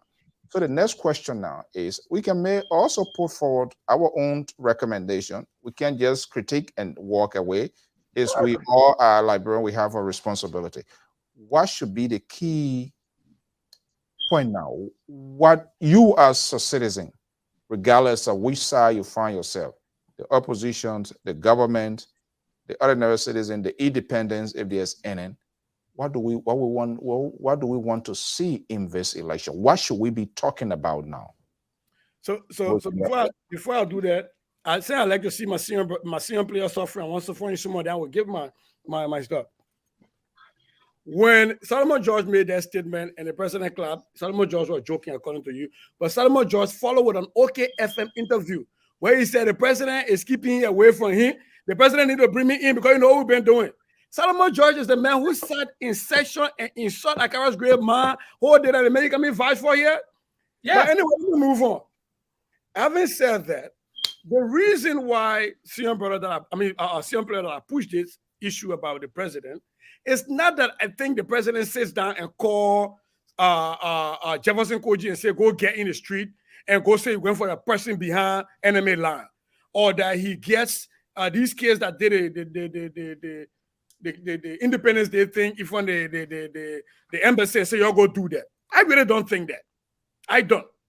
But the point I'm making is that if the president cannot come out as the president, as the head of the nation, to denounce these things that hurt Liberian citizens, and he obfuscates that, he sends that to somebody else, but he can go in studio and call people liar men for lying on him.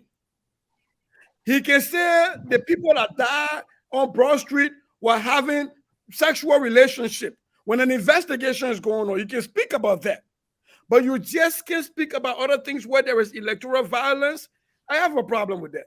So I think the way forward is that when people are behaving in ways that do not fall in line with who George Weah is, some of us have a mindset and it's difficult to erase of who George Weah is. For me, I know George Weah to be a soccer icon. I know George Weah to be a man who mesmerized Liberians with his feet, who placed us on the map, who brought smiles to our faces. We used to go to Weze Video Club to watch George Weah play for PSG and AS Monaco. I still know that man, even though I disagree with his political ideology, but I still respect him. I still respect him. And what we need is that when these things happen, there has to be a law enforcement part of that is carried on to the end.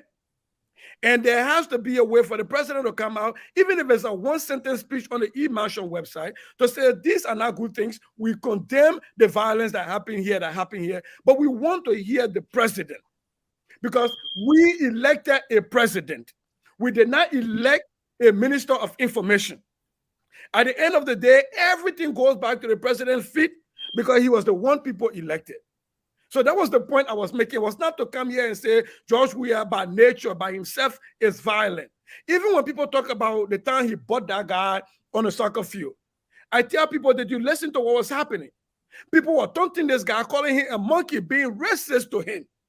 How often can you go? People spit on this guy. How long can you go before you react as a person? But what I'm trying to say here is the George Weah that I knew, this peaceful guy who created a different narrative, a positive narrative when Liberians were slaughtering one another. I think somewhere, somehow, people have put him in a bubble, in a cocoon, and they're not letting him be who he's supposed to be. And what I'm wanting my president, Dr. George, we have to do is let your deeds match your words. You've spoken peacefully a lot of the time. You signed a law that decriminalized hate speech. You have to make sure now you have actions that match that. That is the point I'm making. Not that George Weah is not a human being, doesn't feel pain when people insult him, but he has to understand that now when you're the big player, when you're the coach player, when you're the technical manager, at the same time the sponsor of the team, there's certain insults you can take and let it go for the good of the team to make sure the team wins. That's the point I'm making. Okay, guys, Samson Toh. Yes, Mr. So I too want to say something here. The hair button situation at the stadium, I think I did a 2-hour show on that here. The guy didn't just, I mean, this defender from Portugal had been on him for months. And at that particular game, George Weah scored a goal against him. But what did he do after George Weah did the style and put his hand on the floor to kick the ball in, one of those acrobatic style? The guy intentionally almost severs George Weah's finger in that video. They took George Weah off the field to address his finger, and he came back on without saying anything. And so if it was me, I think I've forgot red line. I would have been not only suspended, I would have been sent back to Liberia. Because as a crewman, you do that kind of thing to me on the field. Even though I'm not crewman, I'm just saying that you deceive our people. It does, Mr. So the little brother is on the floor. The thing is, what he did to Weah, if it was me, they may not go. And he's not even going home on a stretcher. So that's not violent. That's not violent. But the point here is what Sister just brought up is he's our president. He's our father of the nation. Many things happen in that place, and they will not let the president come out and speak unless he go to Sunday church Sunday and become a preacher. Then he talk about those things. That's not how it's supposed to be. And so main thing here is when he doesn't speak about these things, some of us will improvise. And some of us make these things up and say these are speculation. And then use sedition or use IE player, your yellow boy business, your IE player. They are going to have difficulty trying to defend these things when the people who's supposed to come and make these things like that. Y'all employ Mr. So, and y'all see how CDC will win the election quick. Y'all employ him, and y'all will be better off. Thank you very much. Can we take a vote and see which one of the team members we should take off the platform right now? Are you people? I vote for Samson Toh to be taken off the platform right now. Who else voted? I know Samson Toh for Lord. I can't vote against him. Is that right? Let me say something. You got 4 IE people here, and then you got one who is wearing St. Joseph color here this evening, which is not the right, because St. Joseph and IE they go together, Barman and Barrow go together. But I'm wearing I want to go change my clothes now, but it's too late. If I go change right now and come back, What for you? Yeah, of course. Let me say something. But anyway, thank you. You see, when Barack Obama was running against John McCain, when John McCain was in that meeting, when the woman grabbed that mic to speak and said that Barack Obama was a Muslim, John McCain grabbed the mic from her and said, no, he's not a Muslim. He's an American. When Solomon George made that statement, President Woodard should have done his right there. No, you cannot say that. But for him to cut, from my end, he sanctioned it. And Solomon George went and doubled down on it the next day. No word came from the executive mansion or the Minister of Information. That's what I'm talking about. Maybe you say he got a leadership, but if you are in a position and people are doing things that you have control over, and you are not speaking, for me, Edmond George, I would say you are the one that's sanctioning the action of those people. Okay. You can be peaceful, but because those people are doing and you are not seeing anything, I would assume, and any like-minded person will assume that you are the one sanctioning the action of those people. And that is why I will put it at George Weah, President Weah. All right, Because guys. if anybody makes the president make a pronouncement and say, look, the Minister of Justice will go after anybody, whether opposition or government person who disengage in any act to harm any other Liberians. The Minister of Justice should go after that person to the full weight of the law. Then I will say, oh yes, the president is doing something. But when he's silent and people say that his leadership style, tell God thank you. But I will always, if this thing happens, he doesn't speak, I will put it at his doorstep until action can be taken from him or from his official. Okay. Thank you so much. We are already out of time, over the time. Aaron.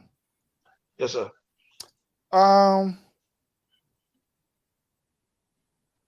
Are there some other things that you think perhaps before you make your closing statement? And then, like I said, I made it crystal clear. You're not defending the government. You're not the spokesperson. I mean, you as an ordinary person, I think we need to have this conversation with people who represent, who buy the political ideology or support people. We all must be held responsible, and we must respect people's view. And that's what this network will maintain. Whether we like it or not, the way they understand it to be, the way they see it to be, and their own interpretation, we will not shove things in the throat of the people. So do you think let's insert some humanity into this conversation. Do you think perhaps the president as a friend, do you think you should have handled it or conduct it differently? Or putting it, say you were the guy, you think you would do it in a different context, you think? Well, I understand all the points of Mr. Toll, Sese, and Mr. George made. Those are great points. I understand that. He didn't appoint Solo as a police director. The next day, he would not appoint Solo as police director in his second term, which I know he will get. But, sometimes, we got to have a sense of humor here, okay? You got to look at this man's background, where he came from. And I usually say that because that's all we did when we all were together. We joke and stuff like that. Solomon George, I mean, if even he went on to the police station, Solomon George is somebody who talks. We know he talks. That's the person who Solo is. Some of the things Solo's been talking, I mean, he may not have meant them, but he just said them and stuff like that. So I agree with y'all. The president needs to speak out. I believe he watches these shows every now and then, and he listens to his citizens in the diaspora, what they want him to do and stuff like that. I think in his second term, he will speak out. And I mean, I'm saying personally that he will get a second term. There's nothing can change that. So that's all I wanted to say. Okay, guys, we want to thank you. Mr. So, please, Mr. Prophet. Sese, and Mr. George, I would like for you guys to join me tomorrow. But Sese, I'd like to ask you here publicly to see if you can help me read either the speech from the president tomorrow or Dr. Barker's speech that we both can do the speech together. If you can join me, I will appreciate that. You're looking for a speech reader? That's a news speech reader now. Your friend here? Before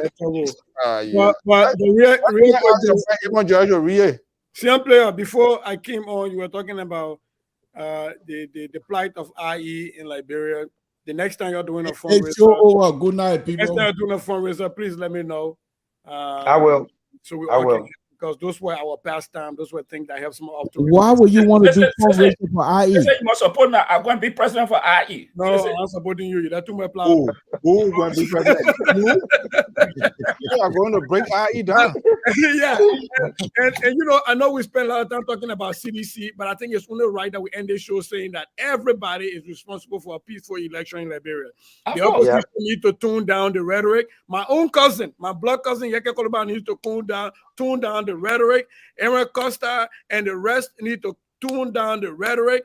Peace can only be achieved when everybody want peace. One person can want peace and another person not want peace, and you have peace. We can complain about George Weah and the CDC all we want because he is the president, but we all have a part to play. Let's have a peaceful election. At the end of the day, we are all still brothers and sisters in Liberia.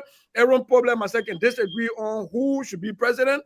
By the end of the day, when I see my brother in the street, I'm going to stop. If he's struggling, I need to help him because that's who Liberians, that's who we are. We can't allow politics and our disagreement on how to move Liberia forward make us enemies. So my last plea to all Liberians coming from me is that you vote for Tier 1 Gonglo or you don't vote for Tier 1 Gonglo. At the end of the day, be peaceful, be respectful, be brotherly, be sisterly in the way you vote for your candidate. Convince people to vote for your candidate, not to vote against another person's candidate.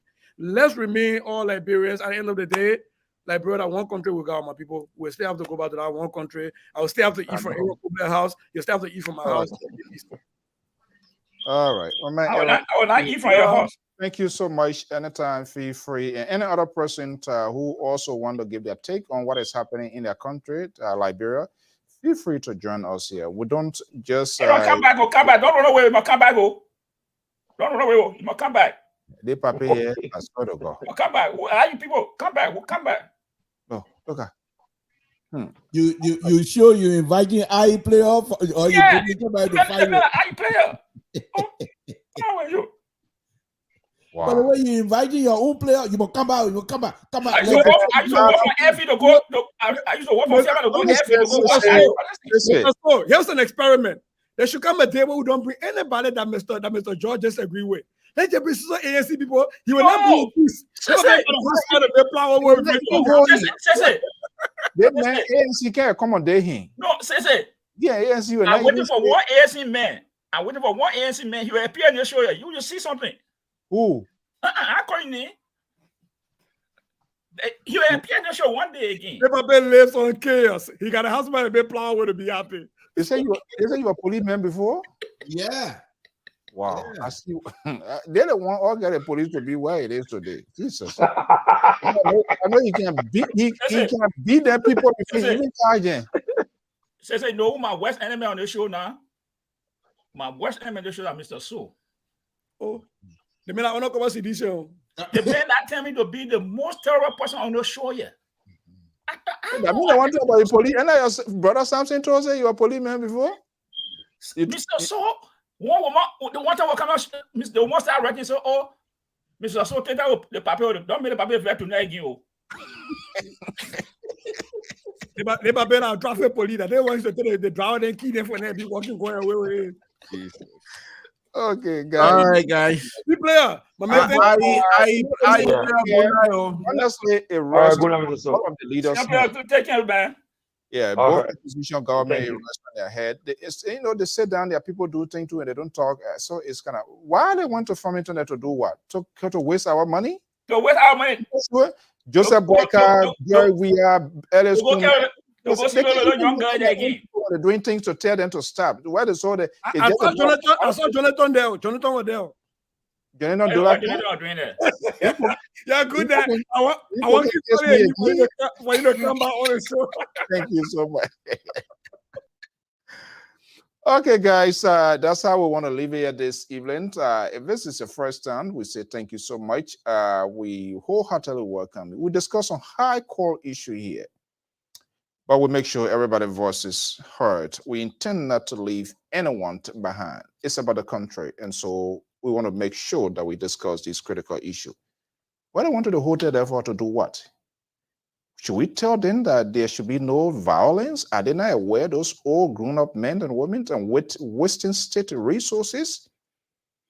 When their supporters are preaching, sounding the tone of warlike people, and they are unable to tell them, do they need to go sign a memorandum of understanding with that guarantee of any non-violent situation? They need to start wasting our money and resources. Let them encourage their people to go register and vote. That's what they can do. Folks, we want to thank you so much for your time. This is the first time we say thank you so much. If not, well, I follow us on LPR and via YouTube and LinkedIn as well. We don't normally discuss things that you want to hear. Some of the things that you are uncomfortable because it doesn't favor your political taste. Those are things that we discuss on this network. And that's the beauty of Liberia Public Radio. We want to thank you so much for your time. And my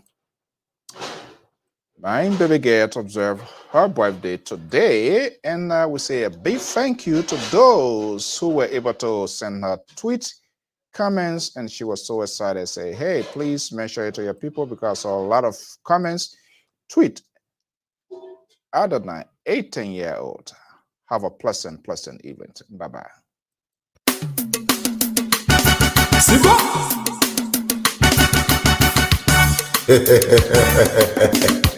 Le Raïs, vous savez. Nigga, monkey, do you want money? Oh, yeah. Ganou, tu as perdu si à Webley. Là, il est à trop le trouver. Nigga, Ibla, mon simo, allez, Ibla, mon simo. Na mo pwe